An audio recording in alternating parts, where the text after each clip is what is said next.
Yes, Things like that too. I know, which is There so are people sad. that think that it's crazy, bro. Like people take that one meme super serious where they be like, it's attractive if you're, or no, it's flirting if you're attractive, but it's a threat Sexual if you're harassment. ugly. Yeah, Yeah, with like Sexual people take harassment One of that my is favorite seriously, memes. bro. It's one of my favorite memes. All things aside, I love that meme. Nah, I love that meme too, because as a nigga that's notorious, I'm notorious for having the hit ones come hit on me. Back up. Nah, when You gotta motherfuckers start talking about realize. like the fucking it's like James Harden versus Luca, and it's like Luca is flirting James Harden as sexual harassment. It's funny as hell.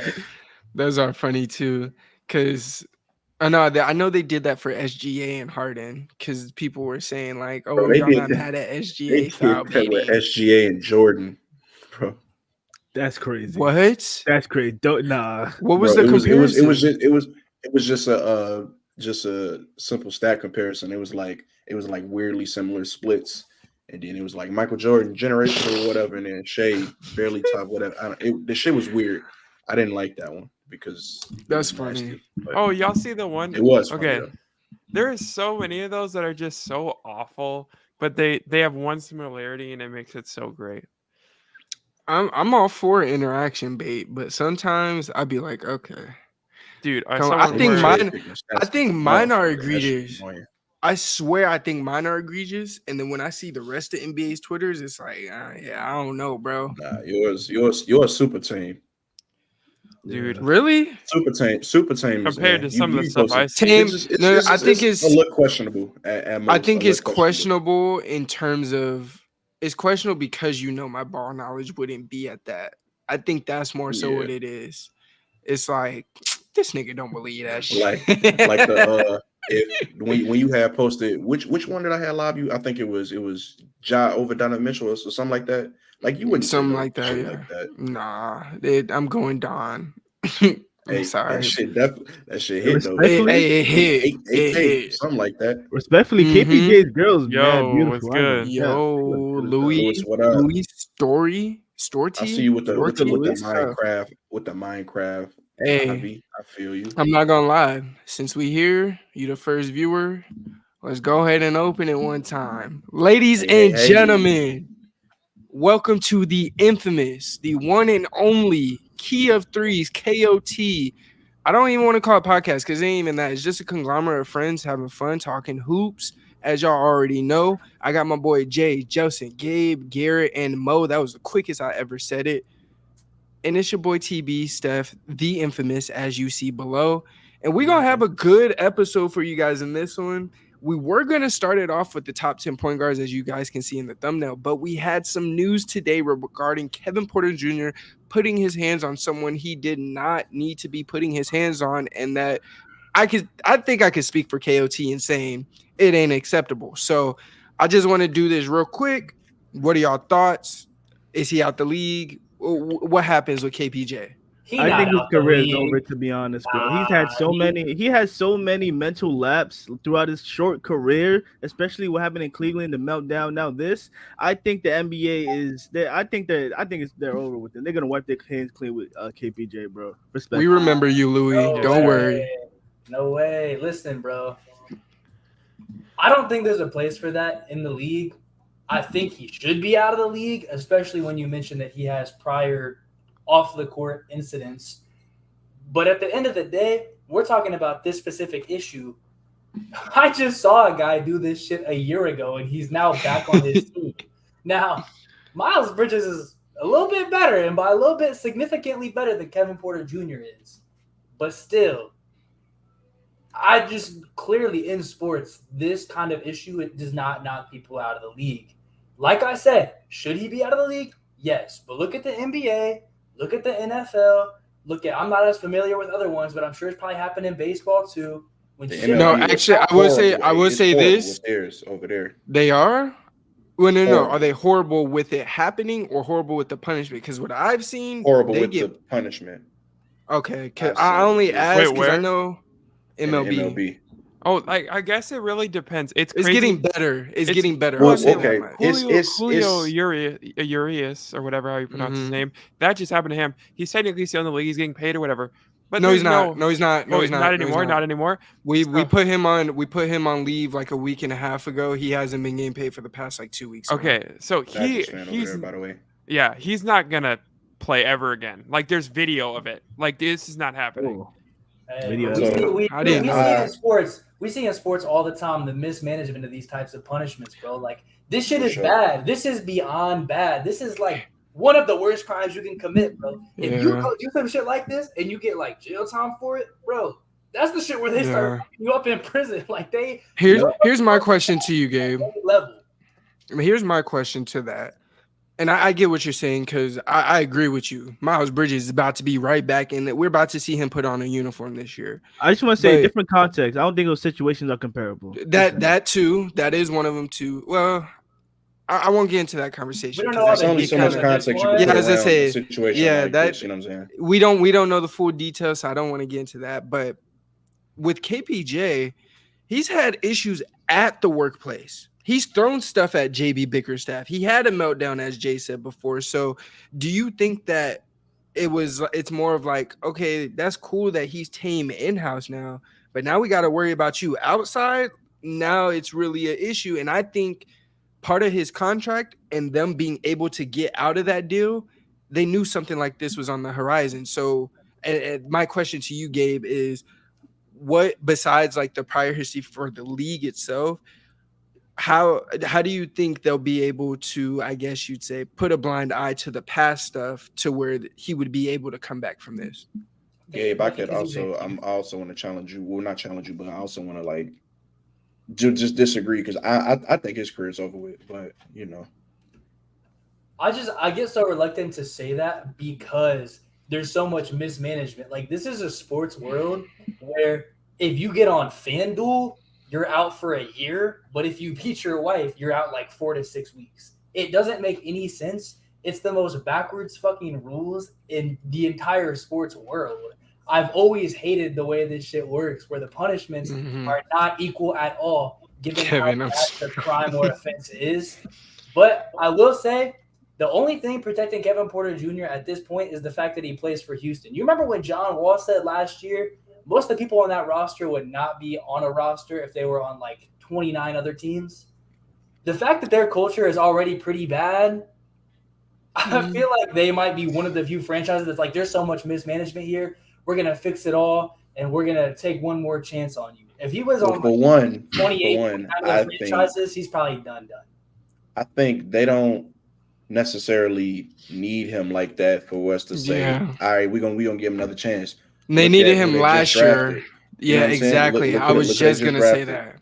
And also, to be fair, I think, and sorry, I'll let you go real quick, Mo, but I think this helps their depth because we talked about it a lot before. They had crazy depth at guards. You just made the decision easy for the Rockets. Nah, for sure. And then another thing that this is kind of putting towards context of why I think he won't play again in the NBA. His girlfriend was a WNBA player. Now, that is a absolutely terrible look for the NBA if this was public knowledge that they was dating, and the sister of the WNBA player took to social media and basically verbally blasted them, and they got seen and they got shared. So that's a terrible, terrible look for I'd like to say threatened. Even allow. I'd like to say threatened, not verbally blasted. Threatened, straight up. Threatened. And I also want to add that that's just terrible if they was to let him back in. I am a known Kevin Porter Jr. supporter, but this is the final straw for me. I mean, the original incident in Cleveland was one thing where it was like he's just a young, immature kid where he just needs time, and he has the mental health stuff at the time, which, I could put it to the side, one strike, whatever, that's fine, just grow and mature. But this isn't just some mental health freaking out in the locker room type situation. This is you being a completely terrible person, and at this point, moral or not, I think he's out of the league. I mean, there's no way that, as we talked about, is there have to, if they're trying to say that this specific issue cannot put him out of the league, that means they have to separate this issue from previous issues, which teams don't do in the league. They don't do that. I mean, if this was the only situation, we've seen it in the past where they do get that second chance, whether they should or not. But now he had his first opportunity. He had his first strike, and this isn't like baseball. There's not 3 strikes. You have 2 strikes. Sometimes you don't even have that many strikes in the NBA. He's not that good to have that many strikes. Yeah, so exactly. what's your thoughts on it, Garrett, before we move into our actual stream and such? I mean, I am probably in a different wavelength than you, Jelson. Like, I think I've always been a little bit on the other side of the fence when it came to KPJ, mainly because of his history. And in fact, like, this video hasn't dropped yet, but I'll shout out my guy Gavin from NBA Real Talk, because we did a collab recently on the all NBA toxicity team. And so, like, we picked basically like a toxic player from every position. And I remember he was surprised because I picked KPJ as my small forward. And this is just not a good look, like, especially being similar to like what we saw last year with the Miles Bridges situation. And like that took him a whole year before he could even get back. And we don't even know like if he's really going to be the same player or not. Now, I would think we would expect it if he's been working on his game, but it's like, especially with a guy like KPJ, there's been like ego rumors all along. And then also just like the outside the court stuff, the drama that builds up. It's just not a good look, especially because like he'll put up the numbers, but it's like there's never really been like that point in time where we saw KPJ and figured like, well, he was impacting a winning team and he was doing so at a high level too. Like both those things. At least Miles Bridges like was doing it on a 43-win team. They didn't make the playoffs, but like that's a pretty good team. So it's like they kind of need him. It's like the Houston Rockets. There's been a lot of rumors with Steven Silas and stuff like that. Like how like he was one of the worst coaches. He had all the players like in a funk and stuff like that. And part of that, you know, he's a part of that too. Like just because like his shot IQ and stuff on the court, and now the drama he brings off the court.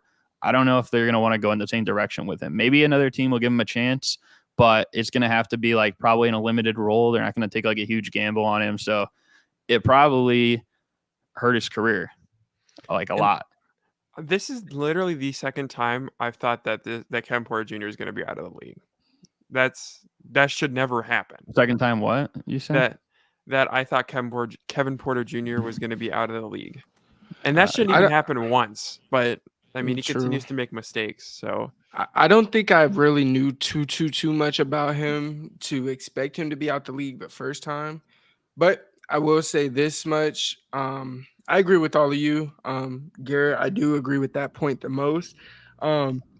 If you look at Miles Bridges, say what you want to say, and I know causation doesn't always correlate to correlation, but like you said, they went from a 40-something win team to a team that was struggling for a large part of last year, and it kind of directly went to his value, whereas KPJ, I could argue the Rockets might have been better developmental-wise and, you know, other aspects that their young guys needed to grow without KPJ because he is a ball-dominant kind of guy.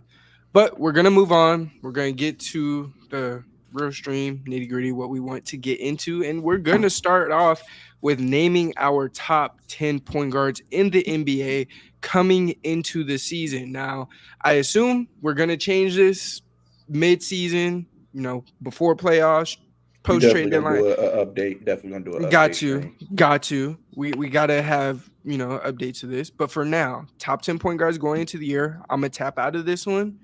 We're going to go start at 10. We're going to make our way around.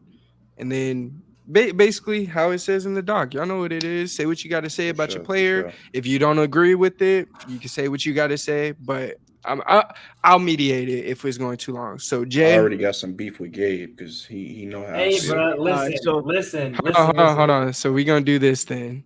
Oh shit! Listen, we're gonna do that then. I need to set a ground rule here, bro. Just for time's sake, if you got the same player and you're about to go into like a 10-minute long rebuttal, just wait until you're about to list the players so we don't get into the exact same conversation again. Man, he trying to save himself. He's stalling right now because he don't want to get into it. But I'm gonna get into it. At number 10, man, I got LaMelo Ball as my 10th best point guard in the league. 10, okay.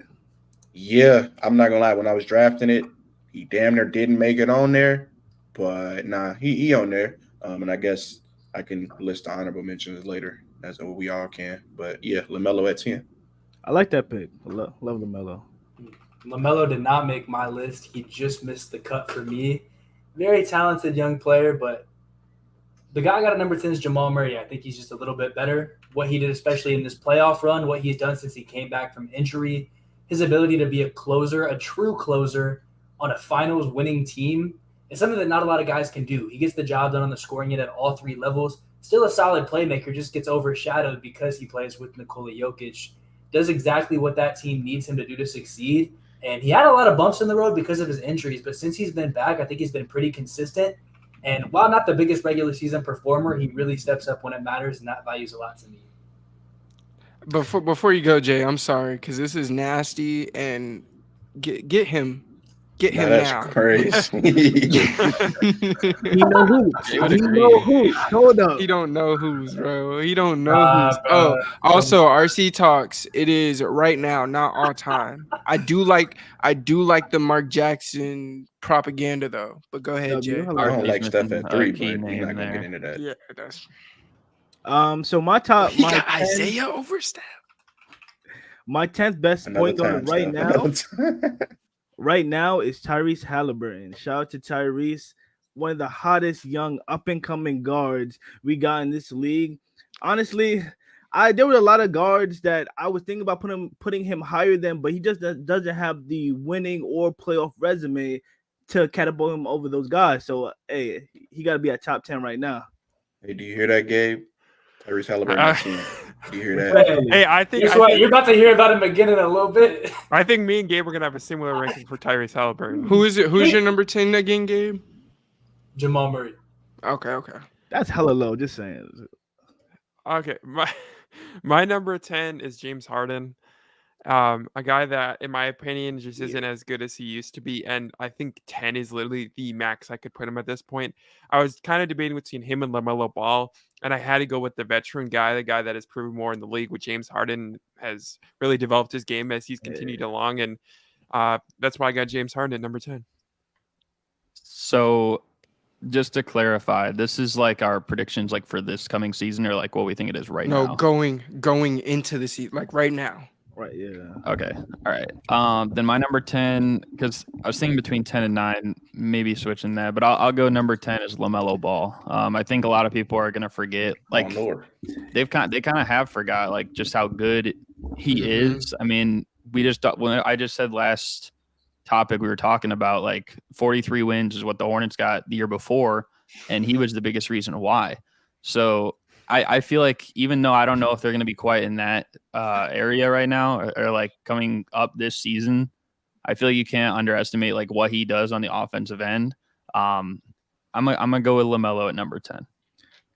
10 is crazy. LaMelo top 10. Just so you know, John, we're doing our top 10 point guards. We starting at 10, big dog. And LaMelo at 10 is not crazy. Yeah, LaMelo at 10 is actually. I mean, like he could be maybe most people would probably put him right lower, now. maybe, but like 10 is really not. I feel like most people would exclude him at the top 10 because of recency bias, but facts. John, your world. Number 10. Number 10? LaMelo Ball is a good pick at number 10. But I actually would have somebody else coming in at number 10, and that's Jalen Brunson, to be honest with you. John, I got Jalen Brunson coming in at number 10. And that's only because I was fighting between Jalen Brunson and LaMelo Ball for that 10 spot. But I'm going to go ahead and go with the man who actually helped and induced winning this year. So I'm going to go with Jalen Brunson. Oh, God. Okay. So Jalen Brunson at 10. I'm actually not mad at that. Now, I'm going to just give a disclaimer. These next 3 on my list are in slightly above a tier above LaMelo if I'm ranking like point guards. So at number 9, give me De'Aaron Fox. I really like the team jump and winning that the Kings took. A big part of that, probably the main portion of that, was De'Aaron Fox. Unfortunately, I thought they were going to go. I thought they was going to the Western Conference Finals. They didn't end up going there. But I still think that it was a very successful season from the Kings. I'm excited to look forward to what they're going to build for in the future. And De'Aaron Fox also won Clutch Player of the Year, well deserved. Only thing I could have asked for is, a playoff series win, but that was a hard out against the Warriors in that 7-game series. So at my 9, I was going to say LaMelo again, De'Aaron Fox. What does the fox say? That's crazy. I'm not gonna lie. This motherfucker's so annoying, bro. Go ahead, bro. My bad. Hey, John was rocking with me though. I'm right there with you, Trill. That's how we know. Listen, these are 2 like the 3 oldest dudes in this whole league. Bro, come on, bro. What? Me and Trill just trying to have a good time, and we trying to get called out. No. Check it out. Bro. John a millennial, so that's really his shit. That's really his bag. You dig? That's really his bag. Hey, that's why he was like, Yeah, see, he was all in there. Hey, John, I wouldn't take it as a man if I were you, but you started it. What the fuck?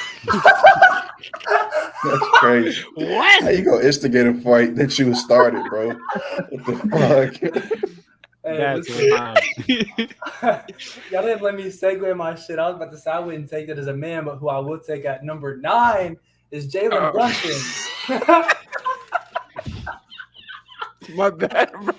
Because listen, I can't even get my shit off though, bro. Listen, Jalen Brunson, I'm on the wave. I was so low on the Knicks last year. I didn't even think they were about to make the playoffs last year. Disrespectful. They came out and they really proved me wrong, bro.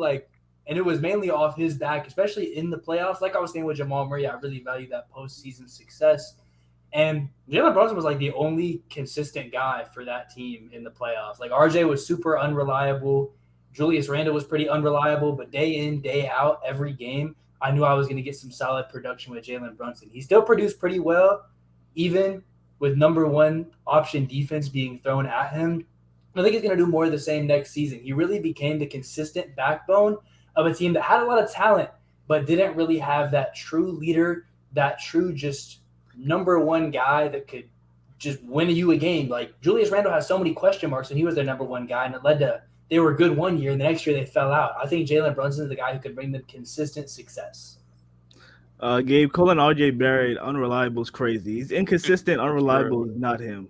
My number 9. Mr. 81 in the chat was good, my boy. Mr. 81 agrees that RJ Barrett is unreliable and inconsistent. Bro, what do you? One game he'll be an actual above average offensive player, and the next game he's giving you barely anything. Man, he was cooking in that RJ Barrett bum ass. This is about the top 10 point I thought we were guards talking in the about NBA. Jalen Brunson. Wait, chill out with the bum ass label. That's not RJ's body. Stop it. All right, so my we number got a 9, biased Knicks fan. That's what we got on point guards. I'm unbiased as hell. My number 9 point guard is actually Jalen Brunson. That's crazy. Yo, what made you go with that line? What made you go with that verse? Anyways, my 9th best point guard is Jalen Brunson. Jalen Brunson came over here after being a second option on Dallas. Came over here was, I would say, 1B, 1A a majority of the time towards the end of the season. And he absolutely took over, and he was the reason that our offense looked so spectacular at some times. I mean, some of the difficult shots he was hitting, I haven't seen a lot of guards on this list hit the shot that Jalen Brunson was hitting, bro. And I only think he's going to get better at that. And I feel like he fell apart in that Heat series because he did end up injuring his ankle that he injured sometime in the season. But hey, he is one of the 10 best point guards in this league right now. Mr. 81 is the best troll of all time. RJ Barrett's not trash. I don't watch him keep that up there for that long, bro. Watch RJ. He was trying to distract Jay. He's trying to distract this little spiel, man. RJ gonna come up in another topic this stream. Watch. I'm a cook. Okay. All right. You better hope you win key holder because it ain't gonna be in my stream. He's like, I got something for y'all niggas. Your word, Justin. Okay. I don't even have Jalen Brunson on my top 10 list. I want to put that out there. Okay. Are you joking? No, are you talking serious right now? Yes, I'm being serious. And he was actually Jalen Brunson was number 11 for me. Wait, who was your number 10? James Harden. James What the Harden Get should the not fuck be out of here. James Should have not Harden, made the list, James sorry. Harden is a better playmaker and a more valuable defender than Jalen Brunson is, and I will put Bro, that out what there is right we now. argue? We James Harden arguing had 2 defense, good bro. playoff We arguing rounds. defense with Yeah, James Harden. We arguing defense with James Harden, bro. hold on. Jelson, this is the second time you've compared 2 people with negligible defenses that don't play any type of No, defense. This is the James second time Harden- you have done this to me. Second time offense, man. No. I will tell you this. It's like I'll put it into baseball terms. If you are a minus defensive run saved and you're a -2 defensive run saved, I'm taking the guy that's a -1 defensive run saved over you. So it's an asset. Jelson, It's better. You want to know what my response to that is? You're taking one of the You're 50 taking worst ass defender over in shit. the league, and you're But taking it's one of an the asset. 55th It's an worst defender in the improvement. league. So what's the difference, bro? If you are a better at something than the other guy, you're still They better both at something fucking than the suck other at guy. it. Is my Anyway, point. hey, finish your You spiel, then we're gonna go to Garrett. I have Jamal Murray here. Jamal Murray Nick, has the nigga who just won a championship. yes. Jamal Murray is at number 9 for me. He has the pedigree in the playoffs. Gabe had him at 9, by the way, John. I meant 10. Damn. 10. That's crazy. Wow. Jamal Murray has the pedigree, won a championship, performs well in the playoffs. We already know. And I mean, during the regular season, he's no slouch either. He may not be the great playoff performer or as good as he is in the playoffs, but he's still a good regular season performer. So that's why I have Jamal Murray here. My number 9 is actually the same as, I don't know if you I think you might have had it too, Gabe, but I know Jay had him here, Jalen Brunson. And I was thinking of putting him 10 in place of LaMelo, just because I think LaMelo is going to bounce back a lot this season. And also, I think when you think of a true point guard, you're probably more inclined to take LaMelo than Jalen Brunson, because he kind of plays a little bit like a combo guard at points, even though he can do a lot of the roles of a true playmaking point guard. So I'm going to go with Brunson, number 9. I thought he played well, especially to end the year and even in the playoffs. So that's my pick. My bad. As you were talking, I'm looking at his list, and I'm not mad at it. We Josh can Giddey? RC, we gonna top 10 is crazy. We're gonna talk about that a little. We'll talk about after we round off our top 10. We'll do that, especially because I want to talk about this one. This is intriguing. So after we finish this top 10, y'all can remind me. I'm probably gonna remember, but we're gonna circle back to this, RC. Yeah, now we should have talked about that since Kyrie's not on the list. Luka's on the list for us. Luka's on the list for us as a point guard. Whoa. What's low about that? What's up with you, Jay? What's low What's about up that? with you, bro? I ain't. El Next person. Do we have to come up? Listen. John. We'll come back to this conversation as we said. Garrett, you said yours, right? Yeah, I said Jalen Brunson, number 9. Okay. Did Number you have 9. anything else after to add or anything? No, I mean, I just, like I said, I think he ended the season well, and like I was tempted to put LaMelo over him just because I think this season LaMelo's gonna have a bounce back year, and as a true point guard, I would probably take LaMelo's skills in playmaking with that, even though Jalen Brunson like kind of sometimes feels more like a combo guard. But I'll go Brunson number 9 for now. I'm not gonna lie, shit should not be a point guard, bro. Let's be honest. He's literally the PG and Giddey is the 2. Is Giddey a 2? Giddey's not a 2, bro. I don't care what you think he is. It's what they listed at. That's what they are. But even still past that though, like not even looking at how they're listed in terms of what's funny, Gabe, because bro is like I can't. Bro. Jay just had not knowing the fucking position. How they play. Okay, so it's not how you play. It's not how you play. It's not how you play, and that's a misconception that a lot of people do have and say a lot of the time. It's your position on the court for your team that you play for. So if I'm running a certain set and I'm the play initiator, I'm the one. It doesn't matter if I'm 6'1" or 7'2". Your position is what you are to that team. And so if Giddey don't be doing SGA, that? I didn't say he doesn't do it. SGA is the primary person that does it. And even past that, when Josh Giddey does bring it up court, the certain sets that they're running are sets that are for a point guard, which is for SGA to get the ball. So even still, a 2, 3, 4, you could bring it up the court. It don't matter who brings it up the court. It all depends on basically put is what I'm saying is we really don't know their positions because we don't know their playbook. That's essentially what I'm saying. So we have to go off how they're listed. How they're listed, SGA is the PG, Josh Giddey is the 2. Yeah. How they're listed is how the team listed. We're going to say the team is wrong? Yep. Hey, bro, like that's literally you think ESPN is just guessing that? No, they have to submit that to ESPN. Like, these are our guys, this is our roster. They have the percentages of plays ran where the player is at that position, and so that's where they get that position. So if SGA is listed as a point guard, it's because he's playing point guard. All right, that's cool though, but you're watching it. Who's the point guard? Who's initiating? You're saying SGA. All right, no, yeah, that's off topic. Yo, next person. No, okay, no. What we're saying is the team gives that data. The team puts the person at that position based on what their team is. So when it's listed on ESPN, NBA.com, all that's coming from the team. All right, cool. That's cool. But Steph, I'm gonna ask you, if you had to pick Josh Giddey or SGA, who's the point guard?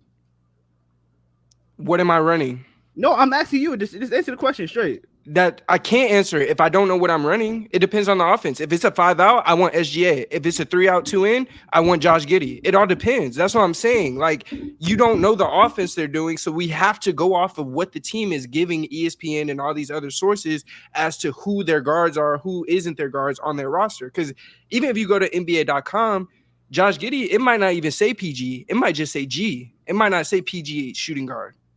Did you put him at a point guard, Jay?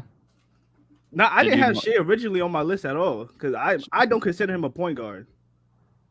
But they said they had him on the list, so. I mean, I'm pretty sure he's listed as a PG. I'm just 90% sure on that. Just add him in there, Jay. Like, and you can, I guess, clarify that whenever. What, SGA as a point guard? Yeah, we gotta. If you consider a certain player a point guard, consider him a point guard. That's fine. I'm not worried. On Basketball Reference, he's a point guard. I think we should move on to John for number 9. All right, John, number 9. Yep, number 9.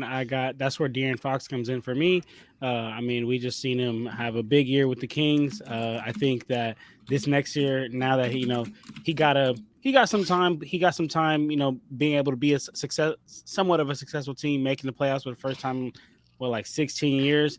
He gonna have Sabonis again. We know how good him and Sabonis were in that 2-man game. So I'm expecting to see a big year from De'Aaron Fox, and so that's why he's coming in at number 9 for me. For sure. It's 8, 9, 10 range. We got a lot of the same answers. I don't know why Harden's still on your list, but he is. So for number 8 for me, again, remember I said 7, 8, 9 is kind of like the same tier. Give me Jalen Brunson. The only real difference between Fox and Jalen Brunson at this point is I consider Jalen Brunson a slightly better scorer, and we've also seen him be more effective in the playoffs on multiple different teams. So it's not like it's like this is a better situation than what's been happening. He did it on the Mavericks. He's done it on the Knicks. He's looked pretty damn stellar in both of those series, and I think that he's now elevated himself to, if he wasn't, I forgot who was saying they was kind of running a 1A 1B thing with Brunson and Julius Randle. He's definitely asserted himself as to being a primary scoring option on that team. So Jalen Brunson is my number 8. Oh God, I'm about to ruffle some feathers. Oh my God, that's what I'm about to say. My number 8 is shocking. My number 8 is Trae Young. Wow. And that makes a lot of people feel a lot of ways. That's not that shocking, my brother. That's not that shocking. Yeah, it's not that crazy. Wow. This is why I'm so low on Trae Young. Wow. So Trae Young brings a lot to the table, but I feel like Trae Young is a player who gives, but also takes away. Now, a lot of the guys on this list aren't great defenders, but we do know that Trae Young is statistically like the worst defender in the NBA. But I don't even want to hold that against him that much because, like I said, a lot of the guys on the list are not great defenders. Most of the guys above him are also not very good defenders. So that is what it is. But it's also Trae Young, great offensive engine when he's on the ball, can get you a lot of production. But when you're trying to pair him with certain guys, your roster construction is limited because he cannot play off the ball. Trae Young, he can play make very well, of the premier playmakers in the entire NBA. But at the same time, he turns the ball over so much. Me too, RC. And he takes away. He can shoot some of the craziest shots I've ever seen. But if we look at his efficiency numbers while shooting those shots, they're not great compared to a lot of other guys, especially at the volume he takes them. So I feel like he gives you a lot, and there's a lot of positives there, but there's so many severe negatives that it makes me a little hesitant to build around Trae Young as a top guy, as a franchise guy. And he's a guy who his skill set is built to be a number one, but I don't know if him as your number one ever takes you that far, and he can't be a number two. That's and fact. so it's like that's why he is a great player and is great production, but other guys, I just feel I have to rank them higher because the drawbacks are not as severe. You ruffle some feathers, I'll tell you that much. Whack. Hey, he ain't ruffled shit because I got Trae Young at 8-2, bro. I'm not gonna lie.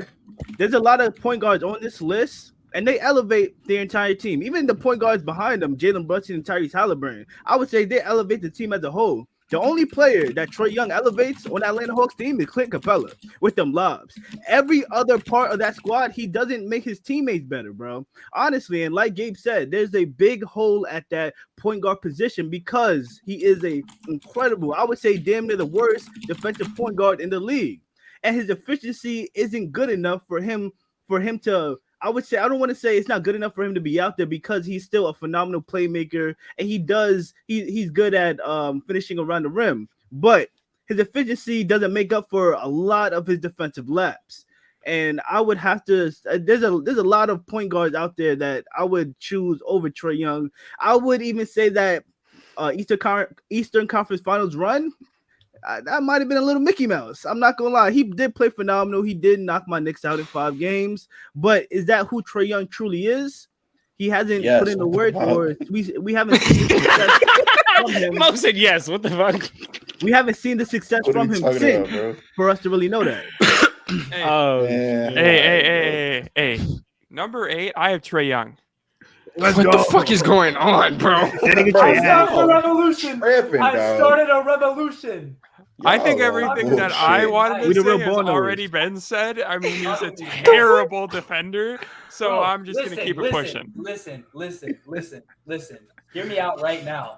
My argument on the why I have number 8 mitigated the defensive shit because I'm telling you right now, most of these guys are not good defenders. That's why I gave y'all other fucking reasons why I had him low. But saying he's the worst defender in the NBA is not the argument because none of these guys are good defenders. Thank you. Gabe, because that was about to make me sick, bro. Gabe, this point you made right here, this is how I feel about Trae Young.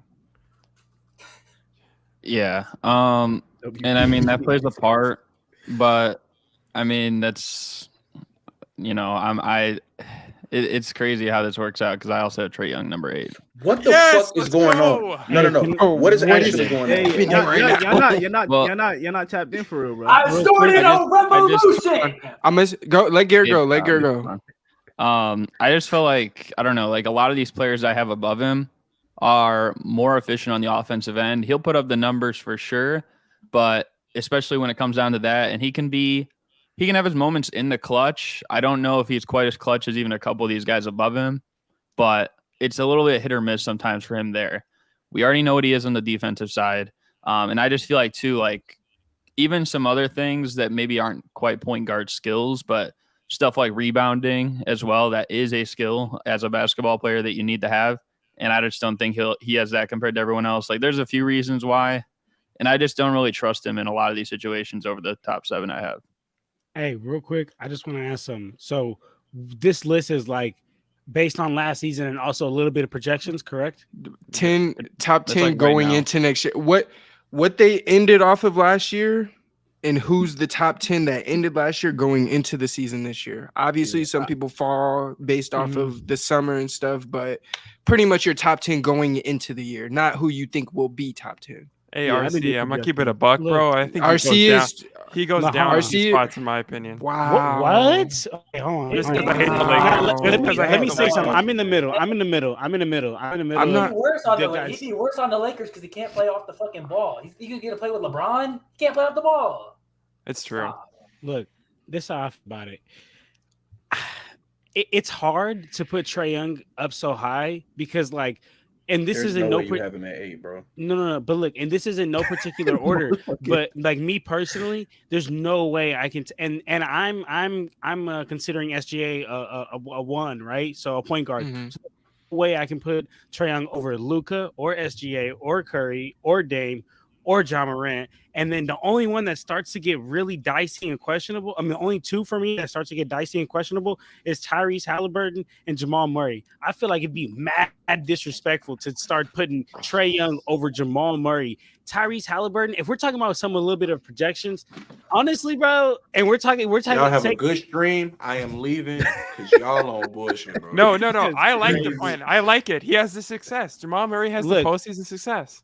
he has a postseason success, bro. But like, I just take winning into account a lot of the times, bro. And I just think that he's helping to winning too. Everything that Gabe said is really real. I mean, we realize niggas like a traffic cone out there in defense, right? Like it's really like playing 4-on-5 sometimes when you're out there with him. So I don't know, bro. I feel you, Steph. I feel you, Mo. I feel you how you can walk off and be wild about it. But like, tell me, like, there's no way you really are going to take Trae Young over those players that I just Those last two, I'm taking them comfortably over. But those other ones, we can have an argument. Over Tyrese. The other ones, crazy. yes, the other ones I can have an argument with, but Reese and Murray, I'm not going. And Murray, even if we predicting a bit, even if we don't, bro, we talking about Jamal Murray has arguably the best in the world on his team. Give Trae Young Jokic, them niggas are winning 6 in a row. Okay, I'll give you that. No, okay. I don't think they are. Are they though? No, The I don't way- think No. We not doing this, bro. We not doing this. Are Bro. they though? There's no fucking. Hold on. Pause everything. There's no fucking way. You see what Jamal Murray was doing in the finals. Insert Trae Young and say that they not going to do the exact same thing. What the fuck is we? Trae Young can't play off the ball. Like Jamal Murray, bro. Oh yeah. Now y'all gassing Trae Young. Y'all Hold on. Jamal, first of all, how was Jamal? Hold on, Mo. Off the ball is more of a Max Strus, more of a shit. I'll even go back, Mike Miller. That's off the ball. Bro, they was more both often handling than the ball. more often than Plenty. not. Jamal Murray and Jokic, they take turns handling the ball and play the Like, two-man what the game fuck is we together. talking about? If you're sitting here telling me the offensive juggernaut that Trae Young is not, I understand the defense. Got me. Fine. The offensive juggernaut that Trae Young is can't play that two-man game with Jokic infinitely better than Jamal Murray. Y'all lost me, and I'm gonna cut this bit short. But They're not winning a true, championship. infinitely is crazy. I don't can't play even it. pronounce that Like, word. But like, he plays bro, a one-man. Jamal Who's your number Murray's 8, got big dog? crazy bag. Me? Who's your number 8? Yeah. My number? Fuck. I mean, it's gotta be Trae Young, nigga. Like, I just can't put him over everybody else. All right, let's bro. go number 7. Let's go number 7. Oh man, Jamal Murray, bro. Y'all got it. Go ahead, Gabe. My number 7 is De'Aaron Fox. He proved a lot last year. I had him at like 10 last year, and it was like a hot take on 3-point weekly rankings. But moved up a couple spots. When you lead a team like the fucking Kings to the 3 seed when they haven't been to the playoffs in 17 years, like, got to get some sort of credit for that. Came up very big time in the clutch, won them a lot of close games, which was a part of that success. And in the playoffs, he really impressed me as being their number 1 guy. Him and Sabonis were sort of a 1A, 1B. But when you got to the playoffs, Sabonis looked like a fraud, and De'Aaron Fox really showed out for me. He's just reached him status. That's really the simplest way to put it. My number 7 is Shea. I had somebody else here, but I had to throw Shea in here. I would have had him higher above my number 6, but I haven't seen that playoff success from him. I know they were very, very close being in that play-in, but besides that, Shea had a hell of a year. I mean, averaging 30 on incredible efficiency. The way he was able to take over games down the stretch, I mean, I didn't see him having that type of like breakout season, and I think he's probably I think he's definitely gonna only get better this upcoming season, and I would say he's going to lead the Oklahoma City to a playoff berth. I think I could say that comfortably. My pick here is Gabe's favorite player in the entire NBA, Tyrese Halliburton. I love Tyrese Halliburton. I'm just gonna go off of pure person, like what I like to watch in basketball and how I value players, and what Tyrese Halliburton brings to the table is a lot more valuable than what like Trae Young brings to the table, in my opinion. I think Tyrese Halliburton is obviously he's probably not as good of a playmaker as a Trae Young would be, but Tyrese Halliburton is a lot smarter of a basketball player. And when I'm looking at my point guard position, I want a smart player, a player with high basketball IQ. And that's not saying Trae Young doesn't have a high basketball IQ, obviously, but Tyrese Halliburton is that guy that I want running my point guard position. He's a worse defender than Trae Young. What are we doing? No, he's not. What are we saying? I'm literally on Basketball Index, which literally calculates. What? No, okay, no. good. It literally breaks down ISO defense. It breaks down pick and roll defense. It breaks down the position you're guarding. It breaks down everything defensively. Halliburton is a worse ISO defender than Trae Young. Can we put the context? What is the difference? There's no context to put to it. They're taking every single possession that these people play and they're looking at it. There's no context. It's literally there is I'm context. looking. No, there is. DeJounte Murray's guarding the best point guard on the other team. What? Why are you bringing up DeJounte? Because we're talking about. It's because. Listen. It doesn't matter who you're guarding. If you're bad at defense, you're bad at defense. Who you're guarding. Oh my god! If you're Halliburton and you're guarding the best guard on the other team, versus he's not. What are you talking about, bro? He's never has. You're lying. You're lying right now. You're lying. No, he doesn't, because it's Nimhard. It's Nimhard. Bennett. I just did a video on these niggas. You're lying. I'm telling you. It's Nimhard in the minutes over these guys. What are we doing, bro? Y'all don't watch these niggas. That's what y'all are telling me right now. Both those guys came off the bench. Yeah, exactly. What are we talking about? It doesn't matter. It doesn't mean Halliburton guarded the. All right, bro. Go ahead. Halliburton is playing the minutes. He's playing. I'm just saying, most of the time they're going to be on the floor at different times. Perimeter ISO defense. Trae Young C-. Tyrese Halliburton. Who cares? F. I would say defensive impact Trae for Halliburton. Is guarding like the third best guard or the third best wing player on the entire team.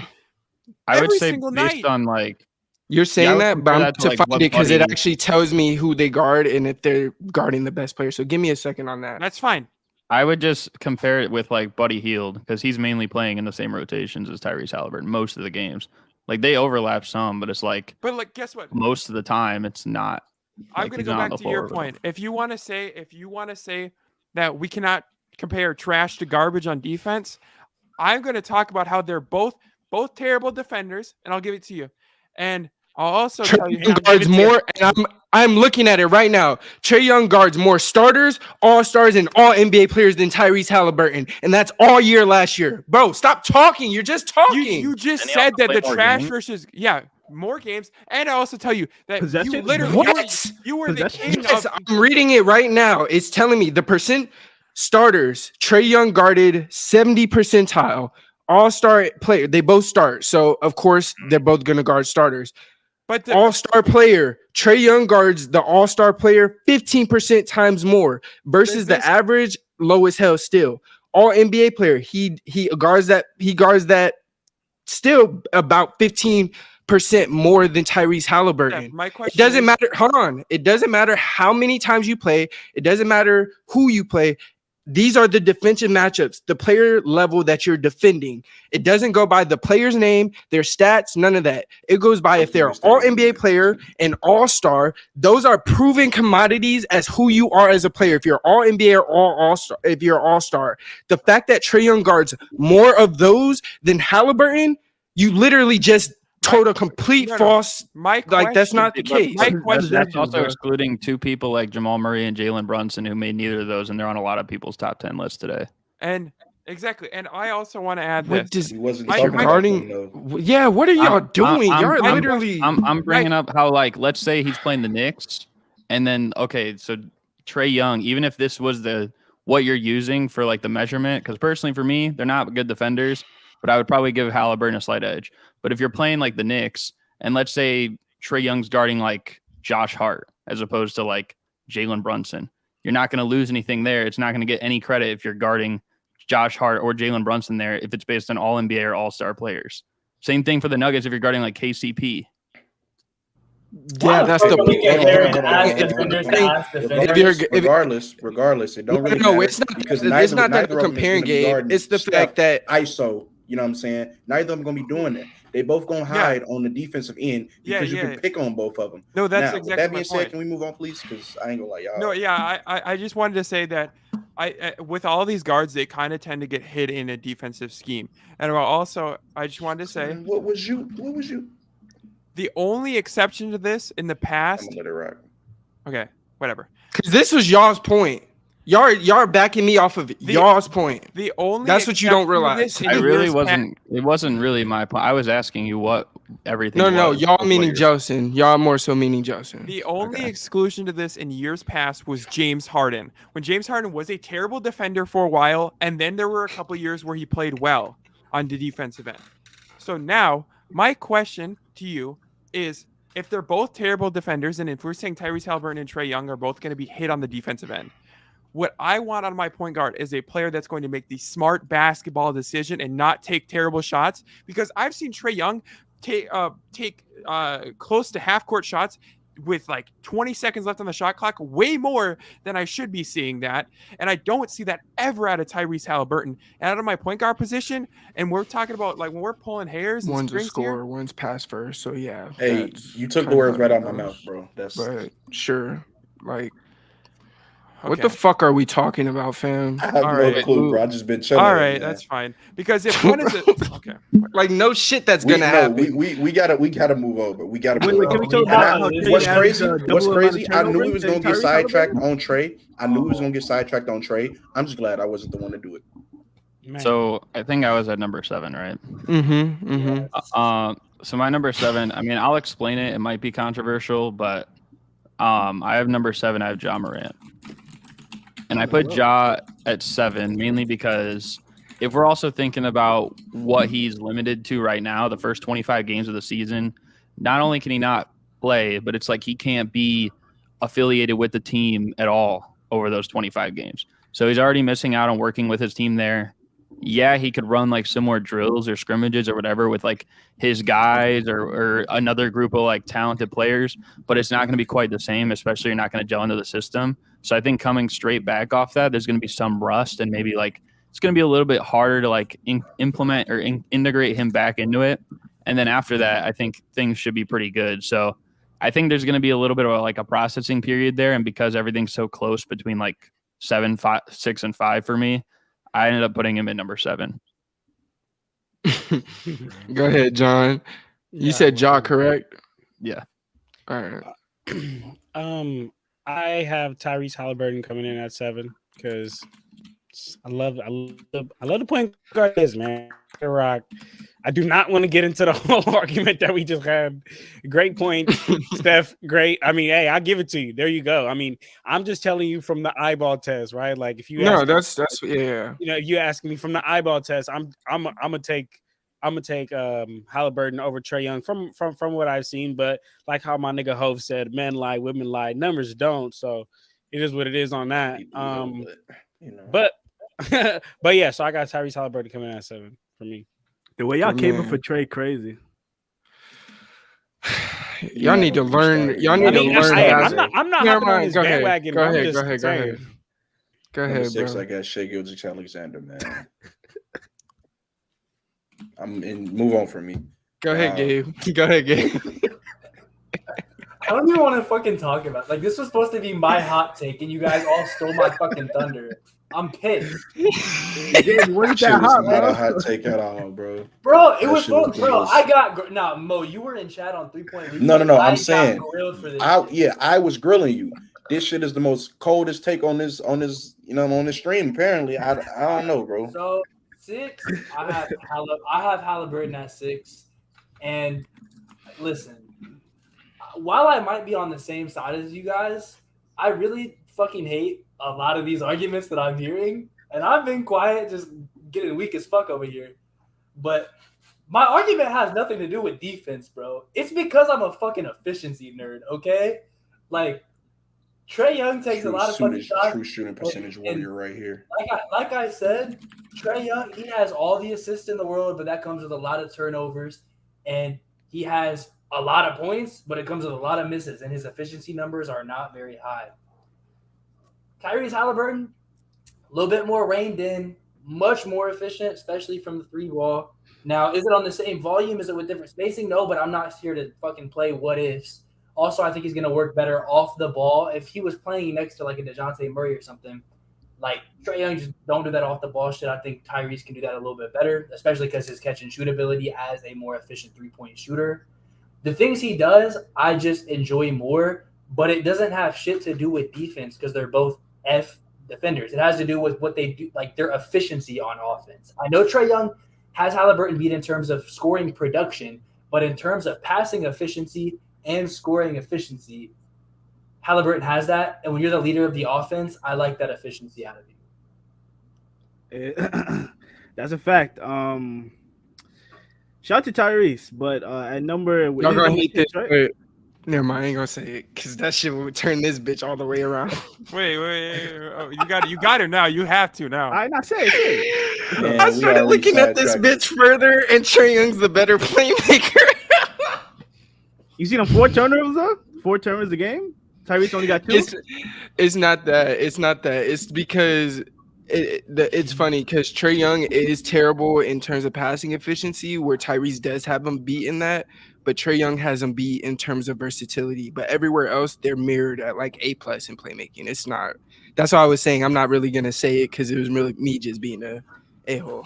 Wait. What do you mean? What do you like? I don't want to this be like. What do you mean by versatility?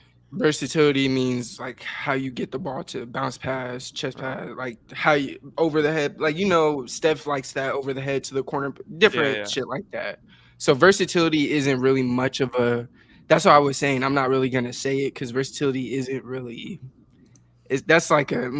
As long as the ball gets there, the ball gets there. Yeah. I think they also play with I'm just tired of this completely defense different shit, bro. We talked about this shit like 2 months ago. That's right, Gary. Why are we saying one player is better than another player?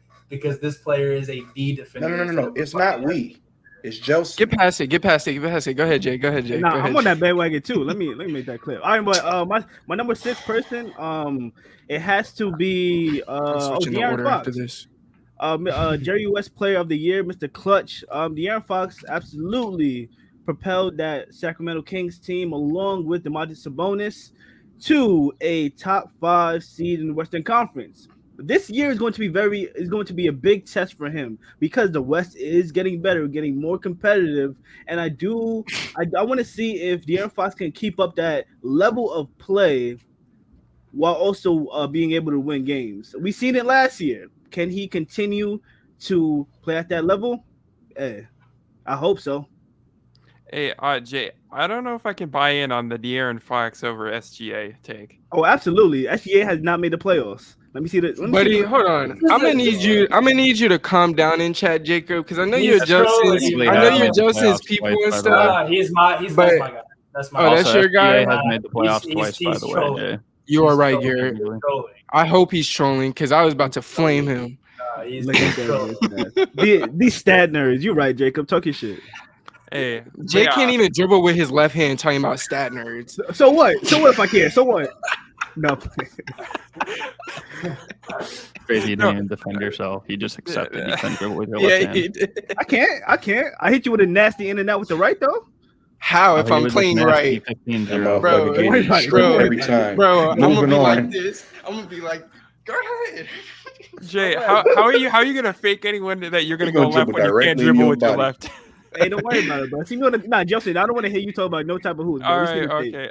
We don't have any like Ricky. We don't Rubio got no did hard tape in on the you, Jay, playoffs. bro. We got no. We gotta tape move on on, you, bro. man. All right, go. All right. Just finna get toxic. Hey, Jay, you gotta elaborate to me, bro. How is Fox above SGA? Bro, all right, listen, both of them have been clutch players, no doubt, last season, right? But I seen De'Aaron Fox still play at that level in the playoffs. Shea couldn't make it past the play-in. I need to see more, bro. He's made the playoffs twice. I mean, I get what Jay is talking about, but backpacking off for CP3. He averaged almost 20 a game that year. Yeah, literally. Is this another Draymond Green Steph Curry take? Like, no, not that far, not that far. But if you watch that, he also was a part of the biggest comeback in playoff history. Hey, there's a question for you, Jay. That was another year. Look in the comment. Not the comment. All right, sorry. Hell no. What? You mean anyway? Alfred Go ahead, Payton Justin. 2.0? Go ahead, Justin. Okay. Go ahead, Justin. Hey, go ahead, Justin. I got Bro was about to go on a slander trip. Hey, I had to stop because, hey, I'm an Anthony Black supporter, and I don't want to. I want to see the hate out here. But what's up with you, John? Crazy. I got this little fan right here. Honestly, I ain't gonna lie, bro. It's hot.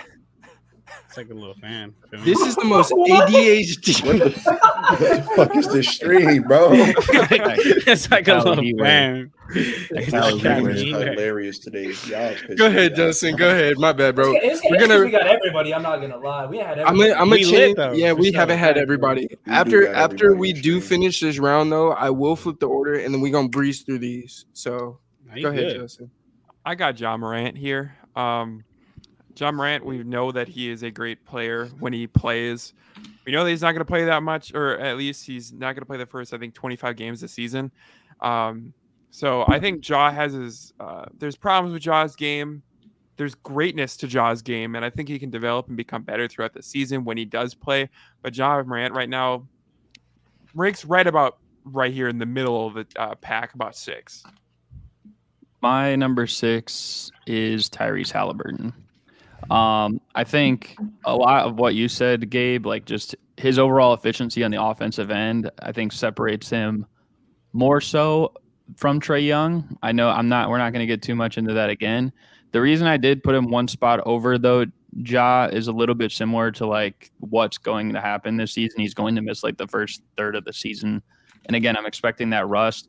Meanwhile, I'm high on the Pacers, and I'm expecting Halliburton. I mean, if you look at like the 2020 NBA draft, like the top 5 people in win shares, Tyrese Halliburton leads that class in win shares.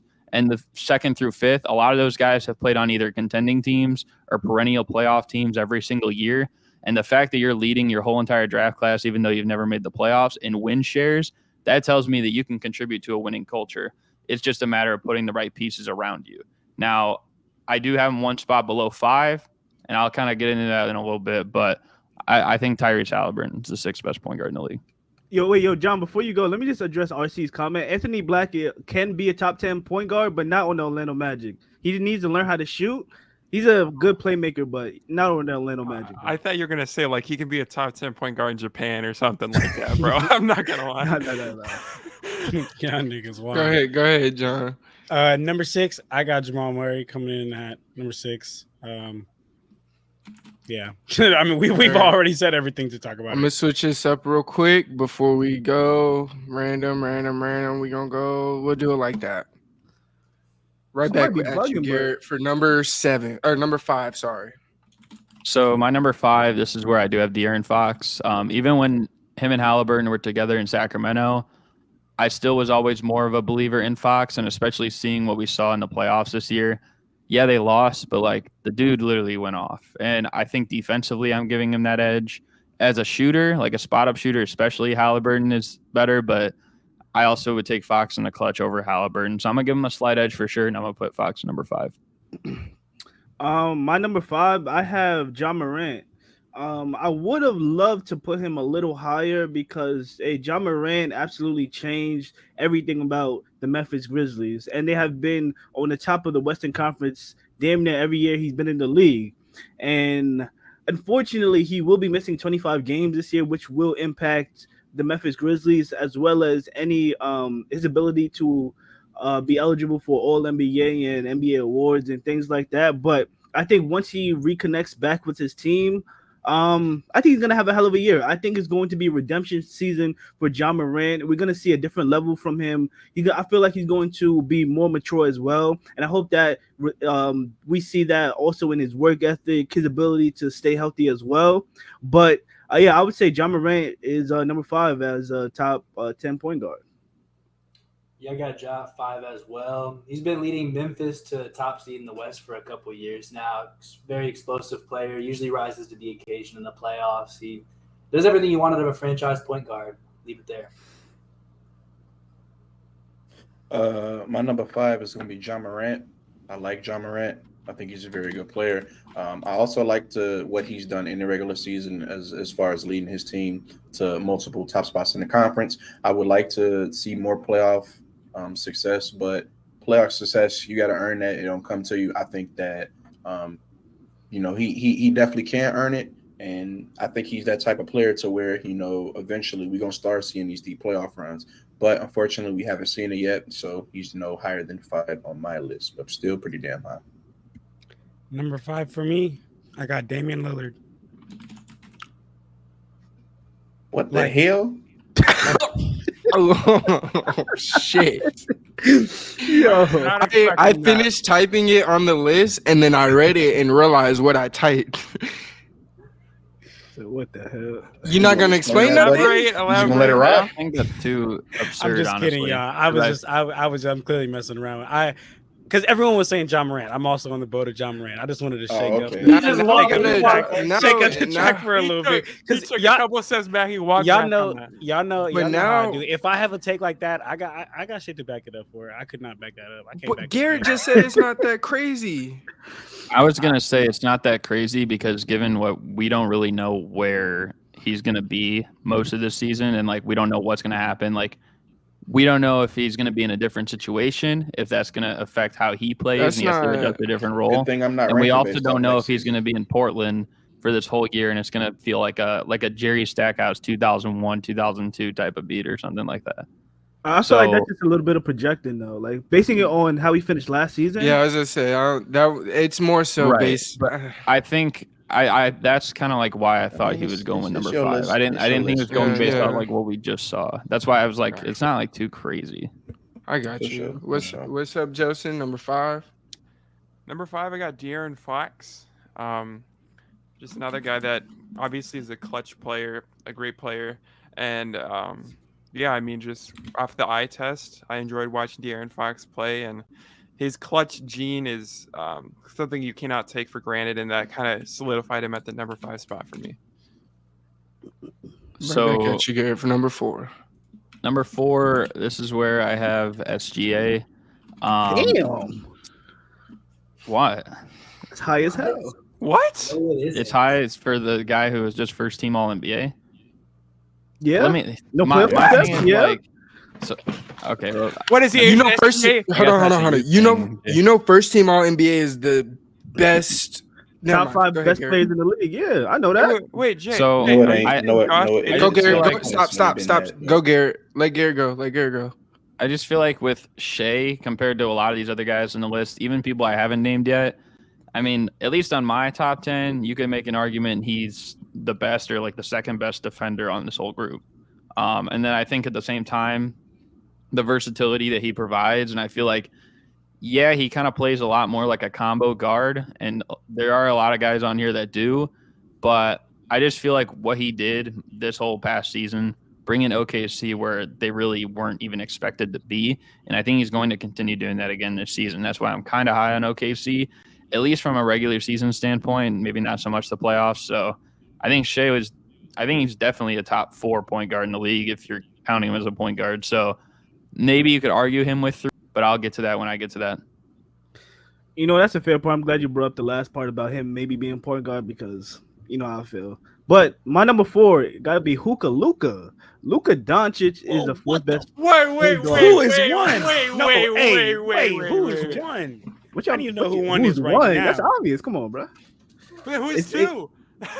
That's obvious too. Come on, No, bro. it's not. I don't know who it is. No, it's Hey, not. listen. My number 4 is Luka, bro. Luka Doncic. Obviously, he's not the traditional point guard. He's like a. I he's like know a this shit is going on TikTok, and I'm gonna get fucking mad again. Luka Doncic. Since he entered the league, he changed the culture of the Dallas Mavericks. It's phenomenal that they were able to move on from one European player in Dirk Nowitzki and pass the torch on to Luka Doncic. And he's been phenomenal. Unfortunately, they didn't make the playoffs last season, although he had a hell of a year.